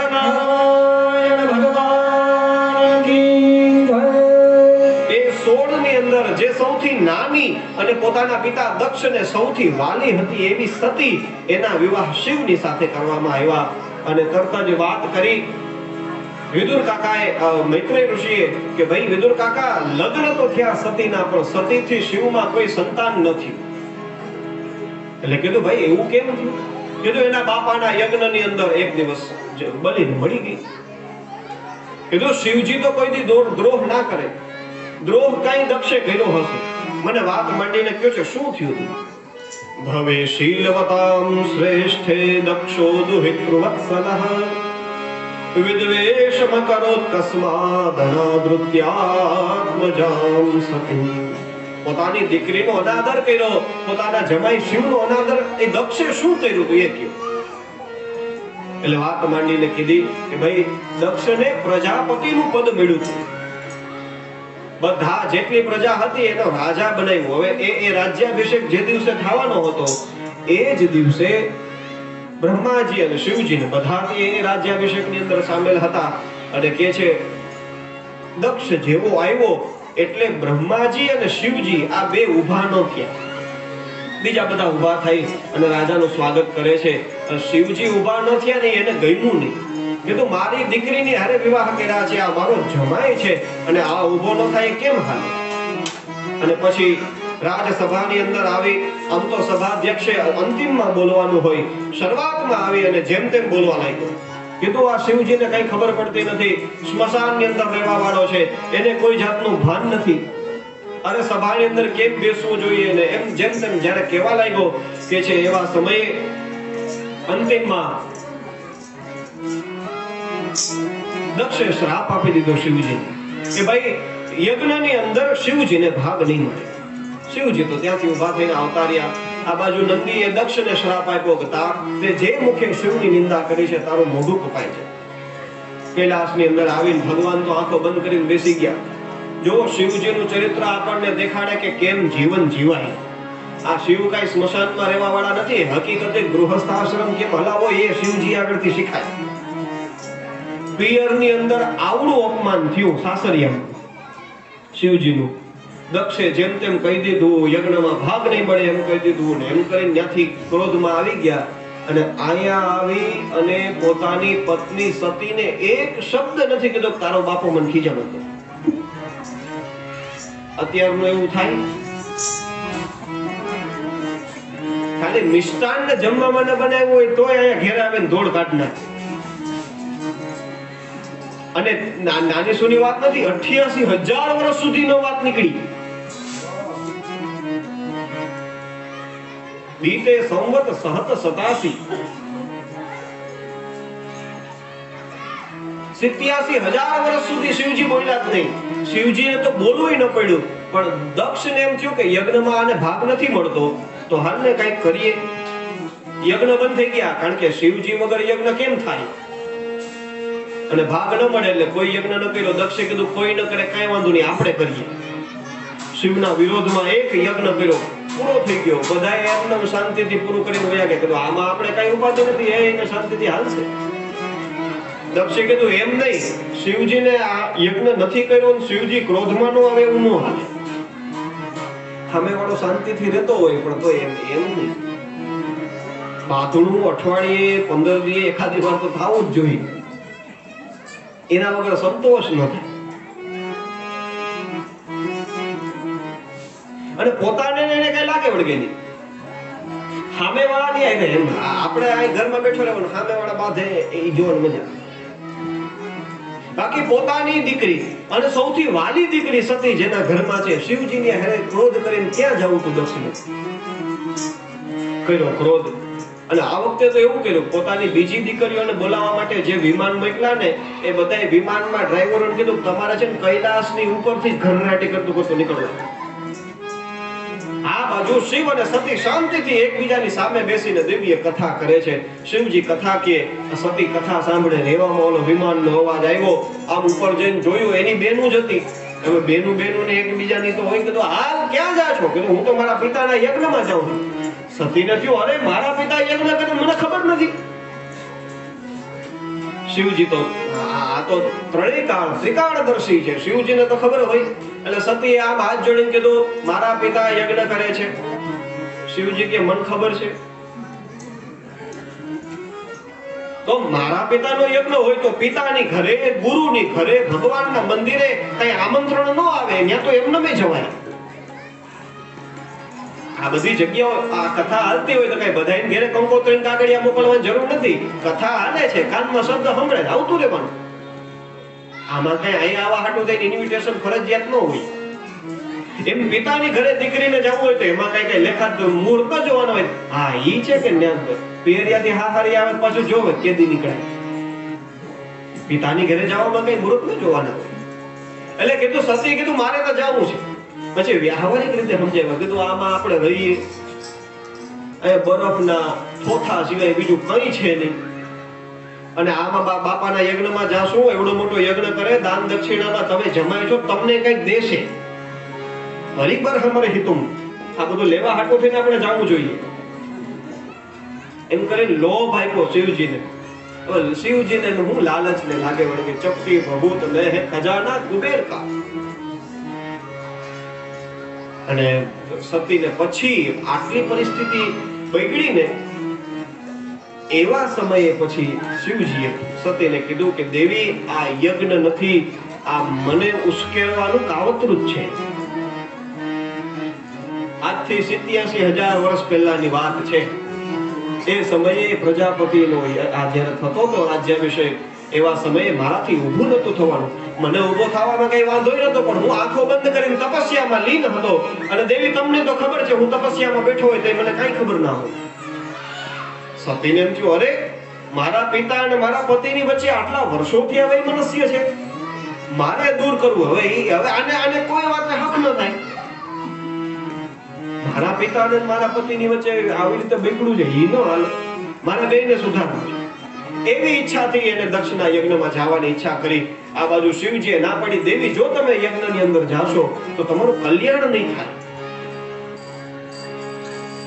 કીધું જાવું તો પડશે, ફરજિયાત છે. અને છેલ્લે શિવજીની આજ્ઞા લીધા વગર ક્રોધમાં આવી અને સતી પોતાના યજ્ઞની અંદર આવે છે. પિતાના યજ્ઞની અંદર આવીને જોયું તો દક્ષને લીધે કોઈ બોલાવી નહીં. અને સતી ક્રોધમાં પડે છે. એક માએ પ્રેમથી આદર કર્યો અને કોઈએ જેવું ધ્યાન ન દીધું. અને યજ્ઞ સ્થાનની અંદર જઈને જોવે છે, બધા દેવતાઓનું સ્થાન છે, શિવજીનું સ્થાન નથી. એટલે હવે સતી કોપમાં આવી, ક્રોધમાં આવીને ખીજાવા લાગી. કીધું, અરે જેનું જે દેવતાઓને તમે અહીંયા બેસાડ્યા છે, જેને આહુતિઓ આપીને યજ્ઞ કરો છો ને, બધાય દરરોજ સવારના પોરમાં પહેલા વહેલા અને મારી ઘેરે આવીને શિવજીને પગે લાગવા આવે છે. જેનું ખાલી 2 અક્ષર શિવ એટલું નામ લેવા માત્રથી માણસનું કલ્યાણ થઈ જતું હોય, તમે એનો દ્વેષ કરો છો. મને ખરેખર શિવજી ના પાડતા હતા કે ન જા, પણ હું એનો માયની નિર્ણય તમને બનાવવા માટે આવી છું. પણ તમે માનો એમ છો ને, એની મને ખબર છે. હવે જ્યાં પોતાના સ્વામીની આવી અવહેલના થતી હોય, જે એની અપમાન થતું હોય, તો જો આપણામાં હિંમત હોય તો એની જીભ કાપી નખાય. હવે જીભ કાપવાની હિંમત ન હતી હોય તો આપણે એ જગ્યા છોડીને હોયું જવાય. પણ આવી રીતે આવું અપમાન સંભળાય નહીં. પણ હું સતી છું, જગદંબા છું, હું તમારી જીભ કાપવાની હિંમત મારામાં છે. પણ જો એકવાર એવું કરીશ તો દુનિયા એમ કહેશે કે દીકરીએ બાપને મારી. એટલે હું મારતી નથી અને તમને આ સ્થાન છોડીને હું જઈ નહીં શકું. કારણ કે પાછી કૈલાસમાં જાઉં અને કૈલાસમાં શિવજી એમ કે આવો દક્ષની દીકરી આવો, એમ મારા આ શરીર હારે તમારું નામ જોડાયેલું છે. અને એકવાર પણ જો આ શરીરની હારે તમારું નામ જોડાયેલું હોય તો એ મને હવે સહન થાય એમ નથી. એટલે જે પિતાએ જન્મ આપ્યો છે એ જ પિતાના યજ્ઞની અંદર સતીએ પોતાના પ્રાણનો ત્યાગ કરી દીધો. હવે હાહાકાર થવા લાગ્યો. જે દેવતાઓ દક્ષની હારે હતા એ બધાએ દક્ષનો વિરોધ કરવા માંડ્યા. કીધું દક્ષ આ બહુ ખોટું થયું. અરે પણ અત્યાર લગે તો ભેગા હતા. યાદ રાખો, જેના ઘરનો મેટર હોય ને ઘરનાઓને પતાવી લેવા દેવાય, આજુબાજુ વાળાએ વચ્ચે ન પડાય. શિવજી, દક્ષ અને સતી ત્રણનું અંદરની વાત હતી. એમાં દેવતાઓને હું હતું તો બધાએ જોવા આવ્યા હતા કે આમાં શું થાય, આપણે જોવા જઈએ. અને બારોબારનું માણસ કોઈ દિવસ તમારા પરિવાર માટે સાચી સલાહ આપી જ ન શકે. એ તો ખેલ જોવા જ આવ્યા હોય અને મજા આવતી હોય, એટલે એનાથી ખાસ બચીને અને એ કેદી ફરી જાય એનો કઈ ભરોસો નહીં. આ દેવતાઓ જે અત્યારે દક્ષ કરતા હતા, બધા દક્ષ થી છૂટા પડી ગયા. કીધું કારણ કે હવે ખબર પડી ઓલો ત્રિલોચન છે, ત્રીજી આંખ ખોલશે ને બધાનો વારો કાઢ નાખશે, એટલે ભાગ્યા પડાય ત્યાંથી. પણ એવામાં તો ઓલો વીરભદ્ર અને નંદી બધા એવા એક ક્રોધમાં આવે એટલે યજ્ઞનો વિધ્વંસ કર્યો છે. આ બાજુ નારદજીએ વાત કરી, શિવજીને ક્રોધ આવ્યો, જટાની એક લટ પકડી વીરભદ્ર અને ભદ્રકાળીને ઉત્પન્ન કર્યા છે. આવી અને દક્ષના માથાને કાપીને યજ્ઞમાં હોમીને બધા યજ્ઞ પૂરો કરીને આવતા. આ બાજુ દેવતાઓ રડતા રડતા અને કોકના હાથ તૂટેલા ને કોકના પગ તૂટેલા ને ગયા બ્રહ્માજી આગળ. બ્રહ્મદેવને કીધું, બ્રહ્મદેવ રક્ષમામ અમારી રક્ષા કરો. બ્રહ્માજી કે કેમ રક્ષા કરીએ? કીધું અમે યજ્ઞમાં ગયા હતા. અરે યજ્ઞમાં આવું થોડું કોઈ, યજ્ઞમાં તો ખાવા પીવાનું તમને તો મળે, આ તમે આ હાથ પગ તૂટીને આવ્યા. કીધું અમે દક્ષના યજ્ઞમાં ગયા હતા. બ્રહ્માજીએ કીધું યજ્ઞમાં હું હતો? ના બ્રહ્માજી તમે નતા. વિષ્ણુ ભગવાન હતા? કીધું નહીં. તો બ્રહ્મા વિષ્ણુ મહેશ જે યજ્ઞમાં ન હોય એટલે યજ્ઞ કેનો કહેવાય? તમે તો આ ખેલ જોવા જ ગયા હતા અને એનું ફળ ભોગવો છો. અને તમારે જો માફી માંગવી હોય તો શિવજીની માફી માંગો, આપણી આગળ હાલશે નહીં. દેવતાઓ કે ન્યા ન જાય, આપણું કામ નહીં. કારણ કે એકવાર ઓલા કામદેવને મોકલો તો અમે એની ફળ જોઈ લીધું છે. આંખો ખોલાવાની વાત હતી, આવું બાળી જ નહીં, એટલે અમે ન જાય. બ્રહ્માજી કે ના ના એવું બધું નથી, એ તો કર્ણાવતારમ છે, કર્પૂર ગૌરમ કરુણાવતારમ. એ ખાલી એમ ઉપરથી એવું લાગે ક્રોધ કરે, તમે હકીકતે જો હૃદયના ભાવથી એની આગળ માફી માંગશો તો માફી કરી દેશે. અને એમ કરીને બધા દોડી દોડીને આવ્યા છે અહીંયા માફી માંગવા માટે શિવજી પાસે. શિવજીને પ્રાર્થના કરી છે. શિવજી પ્રસન્ન થયા. દક્ષની ઉપર ત્યાં બકરાનું માથું ચડાવ્યું, યજ્ઞ અધૂરો હતો એ પૂર્ણ કરાવ્યો. આવી રીતે સતીનું ચરિત્ર કીધું. કે છે કે એ જ સતી પછી બીજી વખત હિમાલયની ખેરે સુનૈનાના પેટે જન્મ લઈ પાર્વતી બની અને શિવજીની સાથે પરણી. અને હવે મનુ મહારાજના સંતાન દીકરાની કથા કહે છે. એક દીકરો હતો ઉત્તાનપાદ, એને બે પત્ની સુરુચિ અને સુનીતિ. સુરુચિનો દીકરો હતો ઉત્તમ અને સુનીતિનો દીકરો હતો ધ્રુવ. આ ધ્રુવ અને ઉત્તમ બે નાનકડા એવા બાળકો 5 વર્ષની ઉંમરના, અને એ રાજ્યસભાને એની અંદર રમતા હતા. એવામાં ઓલો ઉત્તમ દોડીને આવ્યો અને પોતાના પિતાના ખોળામાં બેસી ગયો. જેવો બેસી ગયો એટલે આ ધ્રુવને એમ થયું કે એ મારો બાપ છે, હાલને હું એના ખોળામાં જઈને બેસું. એમ જેવો ધ્રુવ બેસવા માટે આવ્યા કે છે ઓલી સુરુચિ જે બાજુમાં બેઠી હતી એની સાવકી માં ધ્રુવની, એને ધ્રુવનો હાથ પકડીને કીધું આગો જા, આ તારા બાપા છે એ વાત બાકી, પણ એના ખોળામાં જો તારે બેસવું હોય તો જા, ભગવાનને આગળ જા, તપસ્યા કર અને ભગવાનને એવી પ્રાર્થના કર કે તમે મને આ સુરુચિના પેટે આ જન્મ આપો અને મારા પેટેથી તારો જન્મ થશે ને પછી તને આ ગાદી મળશે. ત્યાં સુધીનો ભગવાનની કૃપા કરતા પણ પોતાની કોખને એને મોટી કીધી. એને એમ કહે છે કે મારા પેટે જન્મ આપે પછી તને આ રાજગાદી મળે. ધ્રુવજી 5 વર્ષનું બાળક, એને આ બધી વાતો ક્યાંથી સમજે? એ તો બાપાના ખોળામાં બેહવા ન દીધું, એમ રોતા રોતા આવી છે પોતાની માં આગળ. ગામવાળાએ બધાએ વાત કરી કે સુરુચિ આવું બોલી. આ બાજુ જોયું કે લોઢું ગરમ છે, ઘા મારી દેવા દો. આટલું રડે છે. કીધું હા, સુરુચિએ કીધું વાત બરોબર છે, જંગલમાં જા, તપસ્યા કર, ભગવાન પ્રાપ્ત થાય અને ભગવાનને પ્રાર્થના કરજે. કારણ કે સુનીતિ વિચારો હજી તો નાનકડી ઉંમર છે, જો મોટા થશે ને આની આ પરિસ્થિતિ રહી તો ફરીથી આ ભોગવવાનું આવશે, અને આ આપણે થવા દેવું નથી. એના કરતા સારું છે જંગલમાં જાય, જો તપસ્યા કરીને ભગવાનને પ્રસન્ન કરીને લઈને આવે તો આનો જય જયકાર થવા માંડે. અને કદાચ આ સમયે જંગલમાં જાય ને કોઈ વરુ વાઘ ફાડીને ખાઈ જાય તો પછી હવે ઉપાધિ નહીં આની. એમ કરીને હૃદય ઉપર પથ્થર રાખીને દીકરાને મોકલ્યો છે જંગલમાં. જંગલમાં જાય એવામાં નારદજી સામે મળ્યા. નારદજી સામે ઉભા હતા ને નાનકડું બાળક પણ ક્રોધ એવડો, મારે ભગવાનને મળવું છે, મારે ભગવાનને પ્રશ્નો કરવા છે. નારદજીએ કીધું આવડા બાળકને કઈ સુખ દુઃખ ન હોય, રમવા જ જવું, મારે તો ભગવાનને મેળવવા છે. તમે મને મળી ગયા એટલે મને વિશ્વાસ છે કે મને ભગવાન મળશે. અને કીધું તમે જ મને રસ્તો બતાવો, ભગવાન કેવી રીતે મને પ્રાપ્ત થાય. અને એવી રીતે જ્યાં પ્રાર્થના કરી છે એવા સમયે દ્વાદશાક્ષર મંત્ર આપ્યો છે નારદજીએ ધ્રુવજીને, ઓમ નમો ભગવતે વાસુદેવાય. કીધું દીકરા આ મંત્રનો જપ કરજે, આ જપ કરવાથી ભગવાન તારી ઉપર પ્રસન્ન થશે. અને હકીકતે એવું જ થયું. મધુવનની અંદર યમુનાને કિનારે આવીને જ્યાં તપસ્યા કરે છે, 1 મહિનો તપસ્યા કરી તૃણ અને પાંદડા ખાઈ ઘાસ પાંદડા ખાતા 1 મહિનો તપસ્યા કરી, 3 દિવસે ઘાસ પાંદડા ખાય, બીજે દિવસે છઠ્ઠે દિવસે પાણી પીવે, એવી રીતના તપસ્યા કરી, ત્રીજે મહિને 12મે દિવસે શ્વાસ લે, એવી રીતના તપસ્યા કરી. અને જ્યાં 5મો મહિનો પ્રાપ્ત શરૂ થયો છે કે છે શ્વાસ લેવાનું બંધ કરી દીધું, સ્વર્ગ બળવા લાગ્યું. દેવતાઓ હાહાકાર કરતા કરતા નારાયણ પાસે ગયા છે. ભગવાનને કીધું પ્રભુ આ પૃથ્વી ઉપર કોણ તપસ્યા કરે છે, મારું સ્વર્ગ બળવા માંડ્યું. ભગવાને કીધું ચિંતા ન કરો, એ મારો દીકરો ધ્રુવ તપસ્યા કરે છે. અને આપણે ભગવાનના દર્શન કરવા માટે જઈએ કે નહીં? ભાગવતમાં સ્પષ્ટ લખ્યું છે કે ભગવાન એ આ ધ્રુવના દર્શન કરવાની ઈચ્છાથી આવ્યા. આવી કોઈ તપસ્યા કરતું હોય કે જેને લીધે દેવતાઓ બળવા માંડે તો ભગવાનને એમ થાય કે હાલ જઈને જોઉં તો ખરા કેવી તપસ્યા કરે છે. મધોર વનમ ભૃત્યદુ દૃક્ષયાદનઃ, પોતાના દીકરાને જોવા માટે આવ્યા છે.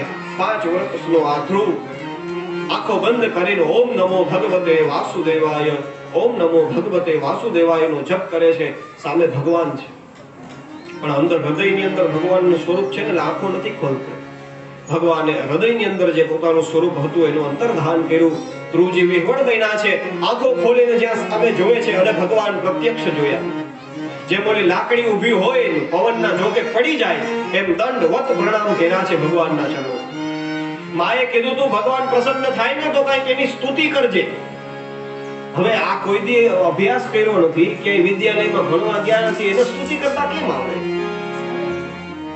એટલે હાથ જોડીને ભગવાનની સામું જોવે, બોલવાની ઈચ્છા કરે, પણ જેને એબીસીડી નથી આવડતી સ્પેલિંગ કેમ બોલે?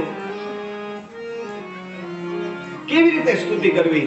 ભગવાન સમજી ગયા કે આ બાળકને મારી સ્તુતિ કરવાની ઈચ્છા છે. અને કહે છે ભગવાને એના ડાબા ગાલની ઉપર પોતાનો શંખ અડાડ્યો અને 5 જન્ય શંખનો જ્યાં સ્પર્શ થયો છે ધ્રુવજીના કપોલ ઉપર, ધ્રુવજીની વાણી ફરી ગઈ, વેદ મંત્રોની ઋચાઓ આવવા માંડી. અને પછી ધ્રુવજીએ એ પરાત્મા વાણી દ્વારા ભગવાનની સ્તુતિ કરી છે. યોંતઃ પ્રવિશ્ય મમ વાચમિમાં પ્રસુપ્તાં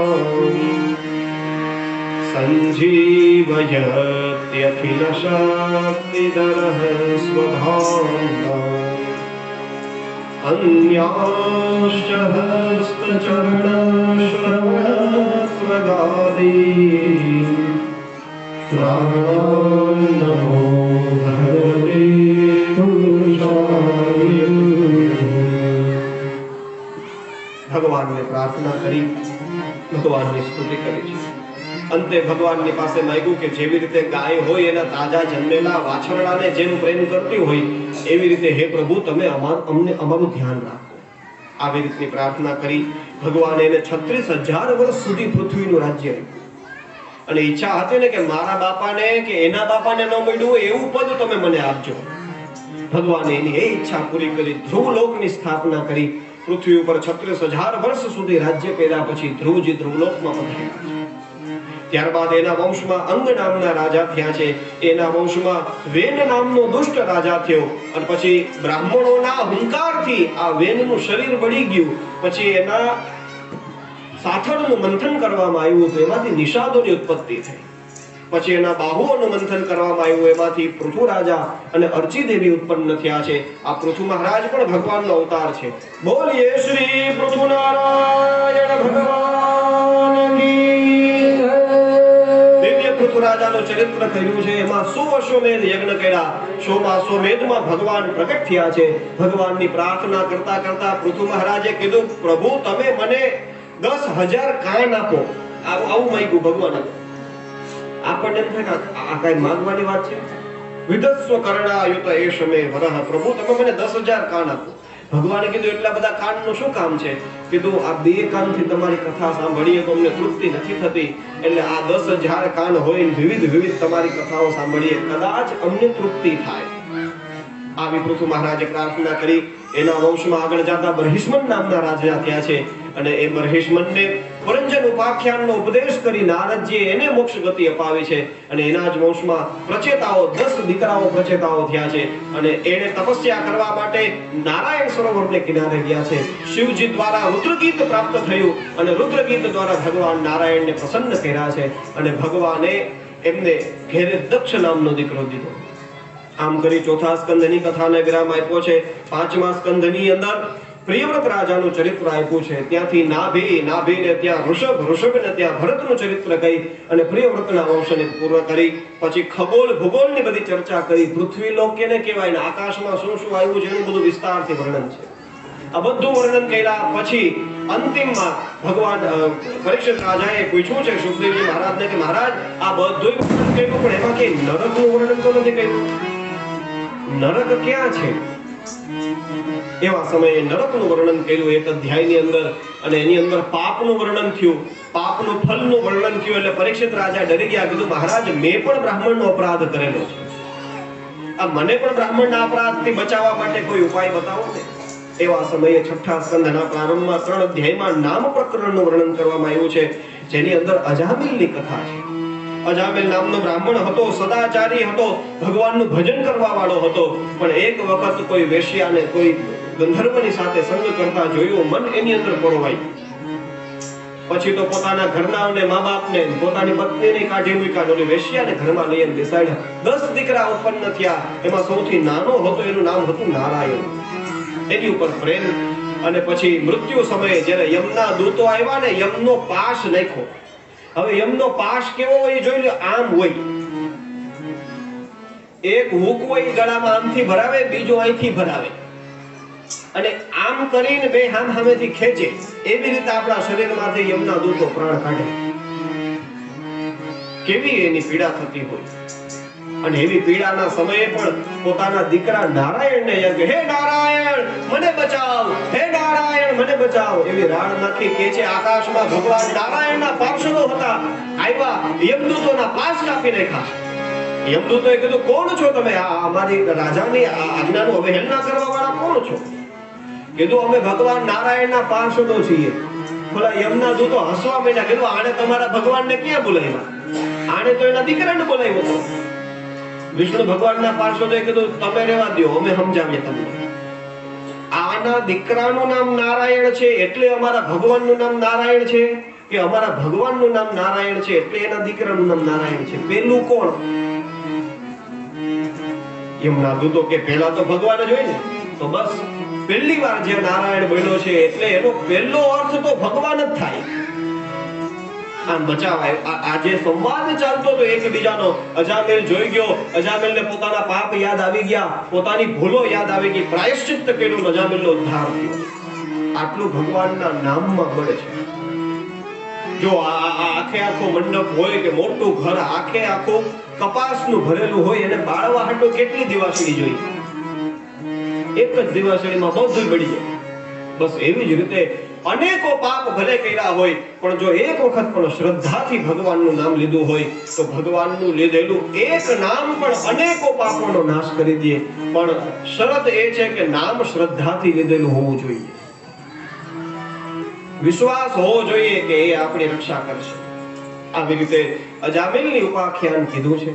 ત્યારબાદ દક્ષ અને વૃક્ષની દીકરી વાક્ષીથી જે પ્રચેતાઓ અને વાક્ષીથી જે દક્ષ ઉત્પન્ન થયો એની કથા છે. એના પંચજનની દીકરી પાંચજનીની સાથે વિવાહ થયા છે. 60 દીકરીઓ ઉત્પન્ન થઈ એનું ચરિત્ર બતાવ્યું. એની અંદરથી કશ્યપને ત્યાં દીતિ, અદિતિ, દનુ, કાષ્ટા, સરસા, ઈલા વગેરે પત્નીઓ થઈ એમની વાત કરી. એવામાં વૃત્રાસુરનું ચરિત્ર આવે છે. ભગવાને વિશ્વરૂપે દેવતાઓને નારાયણ કવચની વિદ્યા આપી છે એનું વર્ણન કર્યું છે. અને એમાંથી પછી વૃત્રાસુરનું ચરિત્ર પૂર્ણ કરી. વૃત્રાસુર રાક્ષસ હતો છતાં ભગવાનને યુદ્ધ સમયે યાદ કર્યા હતા. એમ 4 શ્લોકની અંદર ભગવાનની સ્તુતિ કરી. યુદ્ધની અંદર ઉભો છે, ઇન્દ્ર સામે વજ્ર લઈને તૈયાર છે. એવા સમયે ભગવાન યાદ આવ્યા. અહમ હરે તવ પાદૈક મૂલ દાસાનુદાસો ભવિતાસ્મિ ભૂયઃ मनः स्मरेता सुपतैर्गुणांस्ते नीतवाम कर्म करोत्राय। भगवान ने याद કર્યા છે 4 શ્લોક। તરત પરીક્ષિત રાજાએ પ્રશ્ન કર્યો, મહારાજ દેવતા હોય ને એને ભગવાન ઘડીકમાં યાદ ન આવે, આ રાક્ષસ હતો એને ભગવાન કેમ યાદ આવ્યા? એના પૂર્વ જન્મની કથા, ચિત્રકેતુ હતો એ આખું ચરિત્ર બતાવ્યું છે। 2 અધ્યાયની અંદર પુંસવન વ્રત અને મરુતોની ઉત્પત્તિની કથા કરી 6થા સ્કંદને વિરામ આપ્યો છે। 7મ સ્કંદની કથાનો પ્રારંભ કર્યો છે। પરીક્ષિત રાજાએ પ્રારંભમાં પ્રશ્ન કર્યો, મહારાજ એક પ્રશ્ન મને બહુ થાય છે, ભગવાન વારે વારે દેવતાઓની રક્ષા કરે, રાક્ષસોને મારે, ભગવાન પક્ષપાત કરે એવું નથી લાગતું? સુખદેવજી મહારાજે કીધું, નાના રાજન એવું નથી, ભગવાન પક્ષપાત કરતા જ નથી। જો આ વીજળી આ હાલતી હોય ઇલેક્ટ્રિકની લાઈન, એમાં તમે ભૂલથી અડો કે ચાઈ કરીને અડો, કરંટ તો આવવાનો જ છે, એ મૂકે નહીં। બસ એવી રીતે ભગવાનને તમે પ્રેમથી ભજો કે ભગવાનને વેરથી ભજો, ભગવાનને ભજો છો એટલે તમારું કલ્યાણ થવાનું નિશ્ચિત જ છે। મહારાજ એવું, અને છતાં જો તને ભરોસો ન આવતો હોય તો હું તને વાત કહું કે ભગવાન રાક્ષસોની પણ કૃપા કરે, દાનવોને પણ બચાવે છે। કીધું તને જેમ આવો પ્રશ્ન થાય છે ને એવો જ પ્રશ્ન યુધિષ્ઠિર રાજાને રાજસૂય યજ્ઞમાં જ્યારે ઓલા શિશુપાલનું માથું કપાઈ ગયું ને ત્યારે થયો હતો। કીધું આ છે રાક્ષસ, અને છેલ્લે એમાંથી જ્યોતિ નીકળીને ભગવાનમાં ભળી ગઈ, કેમ ભળી? એ સમયે નારદજીએ ઉપાખ્યાન કીધું હતું કે ભાઈ આ ભગવાન નારાયણના 2 પાર્ષદો હતા, જય અને વિજય। સનત કુમારો જ્યારે વૈકુંઠની અંદર જાય છે ત્યારે જય વિજયે વેતરની સોટી આડી રાખીને ચારેયને રોકેલા। સનત કુમારોને ક્રોધ આવ્યો અને એને આ બંને જય વિજયને શ્રાપ આપ્યા કે જાઓ તમે રાક્ષસ થાઓ।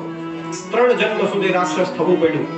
હિરણ્યાક્ષ હિરણ્યકશિપુ બન્યા 1 જન્મની અંદર, બીજા જન્મની અંદર દશરથ રાવણ અને કુંભકર્ણ બન્યા છે, ત્રીજા જન્મની અંદર એ જ શિશુપાલ અને દંતવક્ર બન્યા છે।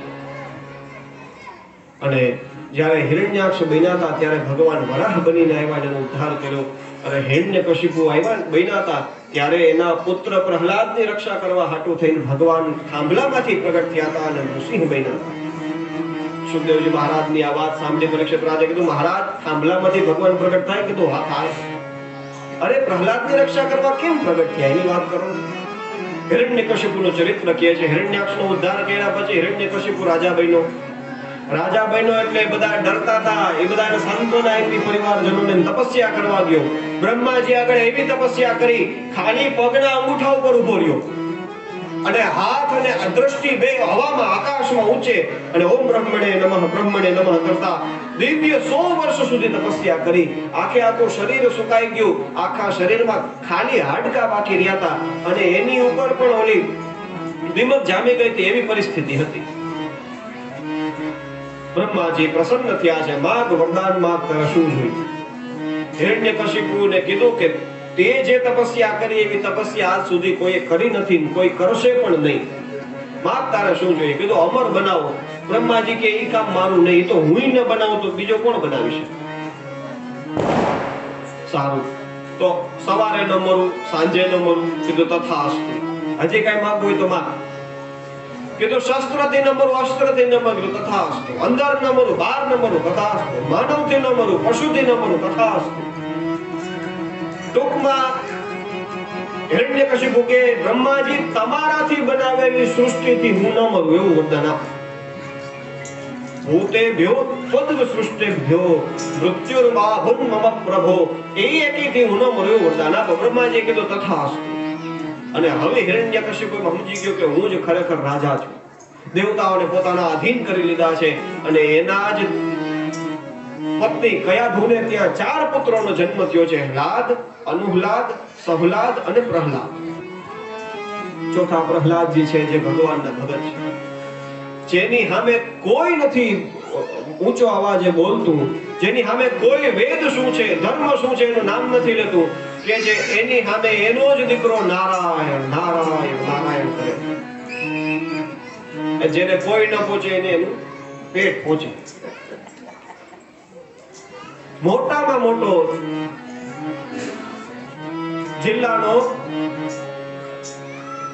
કોર્ટનો ન્યાયાધીશ હોય એ જેવો ઘેરે જાય ને એટલે એનો દીકરો હોય ને દાદા ઘોડો બનો, એટલે 1000 જણા જેને સલામ ઠોકતા હોય ઘેરે જઈને ઘોડો બની જાય.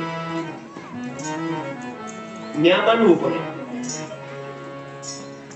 એટલે હિરણ્યકશિપુની સામે કોઈ ઊંચા અવાજે બોલતું નતું. અરે ધર્મ શું છે, વિષ્ણુ શું છે, કોઈનું નામ લેવાતું નતું. એની સામે એના જ ઘરમાં જન્મેલો દીકરો નારાયણ નારાયણ નારાયણ કરે. શુક્રાચાર્યના બે દીકરા હતા, શંડ અને આમર્કઈ. બેયને કીધું તો તમે આને ભણાવો. આને કોણ નારાયણ નામ શીખવાડી જાય છે? પોતાની ઘરની યુનિવર્સિટી ખોલી હતી. એમાં ને એમાં દીકરાને ભણાવવાનું, એમાં ને એમાં દીકરાને તૈયાર કરવાનું. થોડોક સમય આ શંડ અને આમર્કે બેયે ભણાવ્યા છે. ભણાવ્યા પછી સરસ મજાનો કયાધુ પાસે મોકલો, નવડાવી ધોડાવીને સરસ મજાના કપડા પહેરીને તૈયાર કર્યો. રાજસભાની અંદર હિરણ્યકશિપુ બેઠો છે, એના ખોળામાં બેહાડ્યો. હિરણ્યકશિપુ માથે હાથ ફેરવીને પૂછે, દીકરા ગુરુજીએ શું ભણાવ્યું બોલો. એટલે એવા સમયે પ્રહલાદજીએ કીધું છે, તત્સાધુ મન્યે સુરવર્ય દેહિનામ સદા સમુદ્વિગ્નધિયામ સદગ્રહાન હિત્વાત્મપાતમ ગૃહમંધકૂપમ વનમ ગતો યદ્ધરિમાશ્રયેત. કીધું, હે પ્રભુ, હે પિતાજી, આ તમે હે પિતાજી, તમે આ સંસાર છોડીને જંગલમાં જઈને હરિનું નામ લ્યો, અને જ્યાં નારાયણનું નામ પડ્યું, કોણે શીખવાડ્યું તમે? એ બે ગુરુજીઓને બોલાવવા, શંડ નામક નહીં, તમે અહીંયા આવો. તમને કોણ આવું શીખવાડી જાય? મારા દીકરાને કીધું, તમે ચિંતા ન કરો, અમે એને હરખું ભણાવીએ. ફરીથી આશ્રમમાં લઈ ગયા, માર્યો ને હમું કર્યો ને ફરીથી એને થોડીક રાજનીતિ, પિતાજીનું નામ ને એવું બધું શીખવાડીને ફરીથી તૈયાર કરીને આવીને મોકલો. બેહાડ્યો પિતાના ખોળામાં. અને પ્રહલાદજીને પાછું પૂછ્યું, બોલ દીકરા, હજી તને શું એવું સારું ભણેલું છે એવું યાદ આવે છે? એના હાથમાં આમ હાથ મૂકે, માથે હાથ ફેરવે. કીધું, દીકરા બોલ, આ તને શું ભણાયું છે?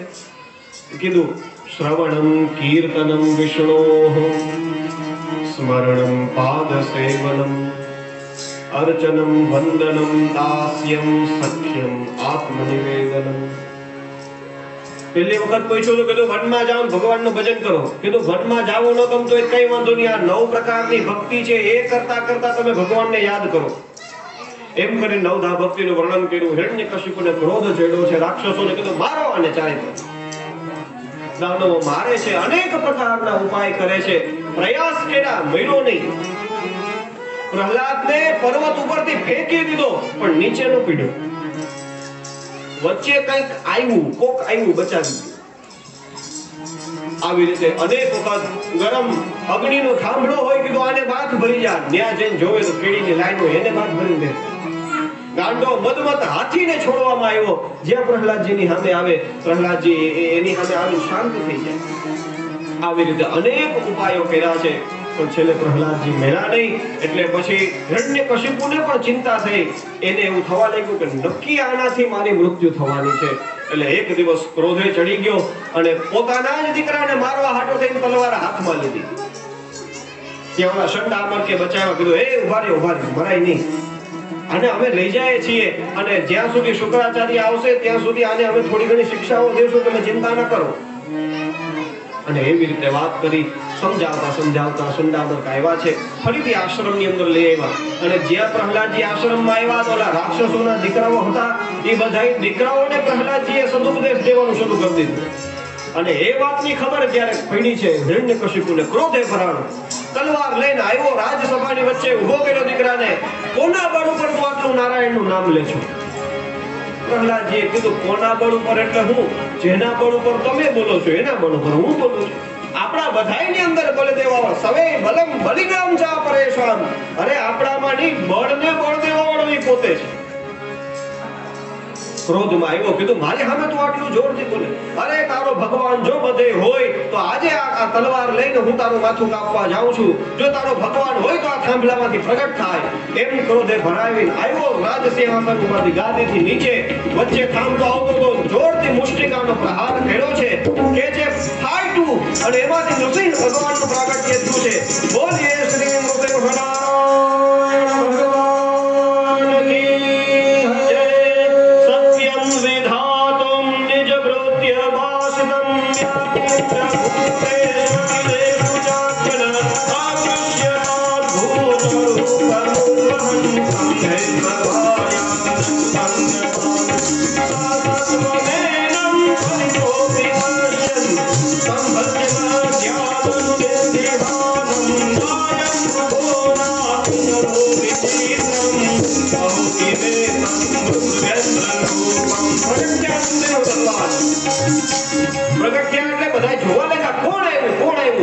સ્વરૂપ જોવે તો ડરી ગયા. ઉપર સિંહનું માથું, નીચે મનુષ્યનું શરીર.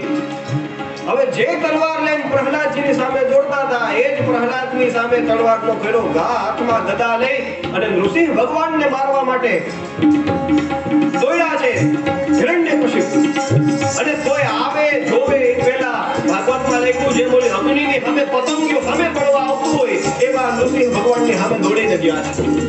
જેવો આ દોડીને આવ્યો કે જે ભગવાને આમને ઉપાડી લીધું.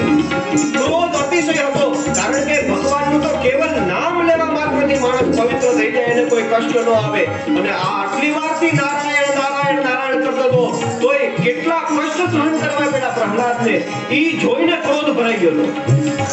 દીકરા હિરણ્યકશિપુને ઉપાડીને લઈ ગયા દરવાજે. દ્વારની શાખાની ઉપર પોતે બેઠા ને પોતાના ખૂણામાં હિરણ્યકશિપુને બેહાડીને કીધું, તારા વરદાન યાદ કર, જલ્દી યાદ કર, 6:30 થયા. એટલે વરદાન યાદ કરવા માંડ્યું. કીધું દિવસે ના મરો, રાત્રે ના મરો, સંધ્યાનો સમય છે. અંદર ના મરો, બહાર ના મરો, આપણે દરવાજાની વચ્ચે બેઠા છીએ. ઉપર ના મરું, નીચે ના મરું, ઉપર નથી નીચે નથી, મારા ખોળામાં છું. પશુથી ના મરું, મનુષ્યથી ના મરું, હું નથી મનુષ્ય નથી પશુ. અને બીજું સૌથી શ્રેષ્ઠ તે માયકો હતું કે બ્રહ્માજીની બનાવેલી સૃષ્ટિમાંથી હું ન મરું. બ્રહ્માજીની બનાવેલી સૃષ્ટિમાંથી હું નહીં, હું બ્રહ્માને બનાવવા વાળો. બોલ તારા વરદાન પૂરા. હિરણ્યકશિપુ કીધું વરદાન પૂરા થઈ ગયા પ્રભુ, 6:30 વાગી ગયા, જલ્દી પૂરું કરો. અને પછી ભગવાને પોતાના લોર વડે હિરણ્યકશિપુની છાતી ચીરી, એમાંથી લોહી પીધું અને એના આંતરડાની માળા પહેરી ભગવાન. અને પછી મરદાનો પેલો ઘા અને જોરથી ચિત્કાર કરતા કરતા હિરણ્યકશિપુની રાજગાદી ઉપર બેઠા છે. દેવતાઓ આકાશમાં આવી ગયા, ભગવાનની સ્તુતિ કરે, પણ ભગવાન શાંત ન થાય. ભગવાનના ક્રોધને જઈ અને પૃથ્વી બળવા માંડી. દેવતાઓને એમ થયું કે ભાઈ આ આટલો બધો ક્રોધ કરે છે, કોઈ પણ માણસ ક્રોધ કરતો હોય પોતાની પત્નીને જોવે તો શાંત થઈ જાય, એટલે લક્ષ્મીજીને લઈ આવ્યા. લક્ષ્મીજી તમે શાંત કરો આને. લક્ષ્મીજીએ કીધું અમારા તો શાંતાકારમ ભુજગ શયન, આ આપણા નહીં. લક્ષ્મીજી શાંત ત્યાંથી ભાગી ગયા, કીધું આ અમારો પતિ નહીં, આ આમનો હોય, એ તો શાંતાકારમ. ચાર ભુજા સંઘ ચક્ર ગદા પદ્મ લઈને શેષ સૈયા ઉપર સૂતા હોય આપણા ધણી, આ ઈ જ હશે, પણ આ રૂપમાં આપણે ન જોઈએ. સાર નો પહેરાય સંકેતા એ ના પાડી દીધી, આમાં પોતાને. બ્રહ્માજીએ પછી પ્રહલાદને કીધું છે, આ દીકરા ક્રોધ જે આની આંખમાં દેખાય છે ને, એ તારી ઉપર જે અત્યાચાર થયો છે એ જોઈને ક્રોધ દેખાય છે. દીકરા તું આ ક્રોધને શાંત કર.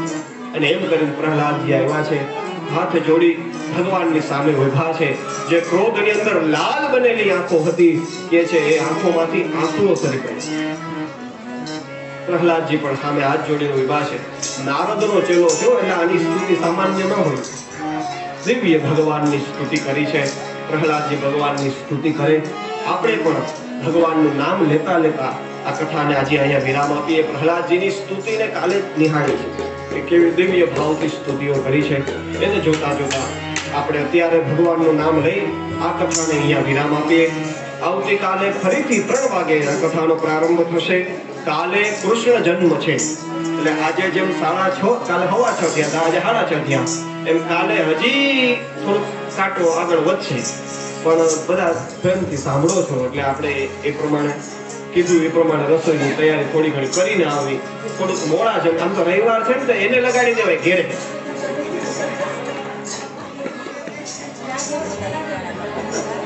હાલે ને ભાઈ. પાછું બીજું કથા સાંભળવા બેઠા હોય એને નહીં, એટલે એને કહેવાનું 2 ઓપ્શન છે, કા રસોડામાં જાઓ કા મારા ભેરા કથા સાંભળવા. બરોબર, 2 ઓપ્શન દેવાના. દિવ્ય પ્રહલાદજીએ સ્તુતિ કરી છે. આવો આપણે પણ નૃસિંહ ભગવાનનું સ્મરણ કરતા કરતા આજ જાજા બધા ભગવાનનો અવતાર થયો, કારણ કે કાલે કૃષ્ણ આવવાનો, હજી કાલે એટલા થાય. આ બધાને યાદ કરતા કરતા આપણે દિવ્ય ભગવાનનું નામ સ્મરણ કરીએ. આજની કથાને વિરામ આપીએ. શ્રીમન નારાયણ નારાયણ હરિ હરિ. શ્રીમન નારાયણ નારાયણ હરિ હરિ. શ્રીમન નારાયણ નારાયણ હરિ હરિ. શ્રીમન નારાયણ નારાયણ હરિ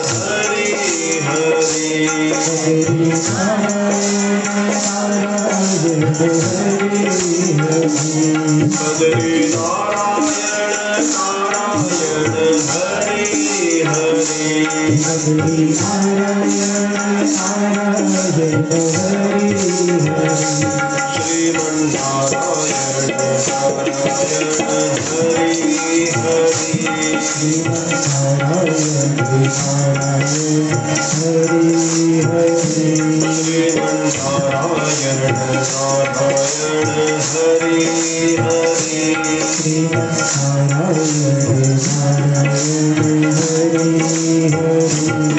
લક્ષ્મી નારાયણ નારાયણ હરિ હરિ.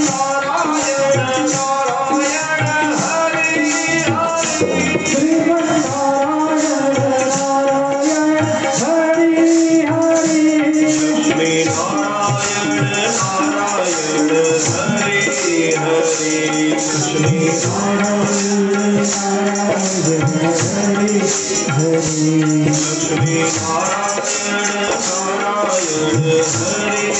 હરિ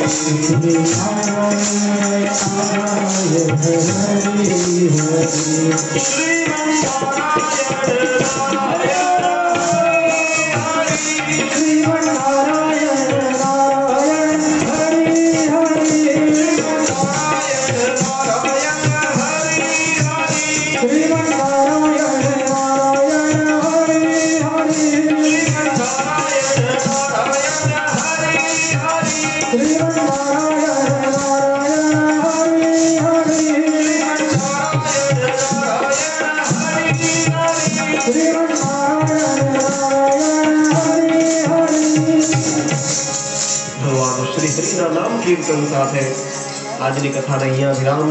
આવો ઝડપથી આપણે સૌ આરતી કરીએ અને કાલે કૃષ્ણ જન્મ માટે થઈ અને બધાય એ પ્રમાણેનો સમય લઈને આવો. થોડાક મોડા આવો તો વાંધો નહીં, પણ તૈયારી કરીને આવવી, એટલે જવા ટાણે તમને સાંજે મોડું થાય તો બહુ વાંધો નહીં.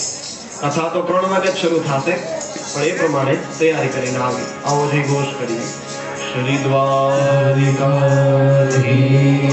કી જય, શ્રી બાલકૃષ્ણ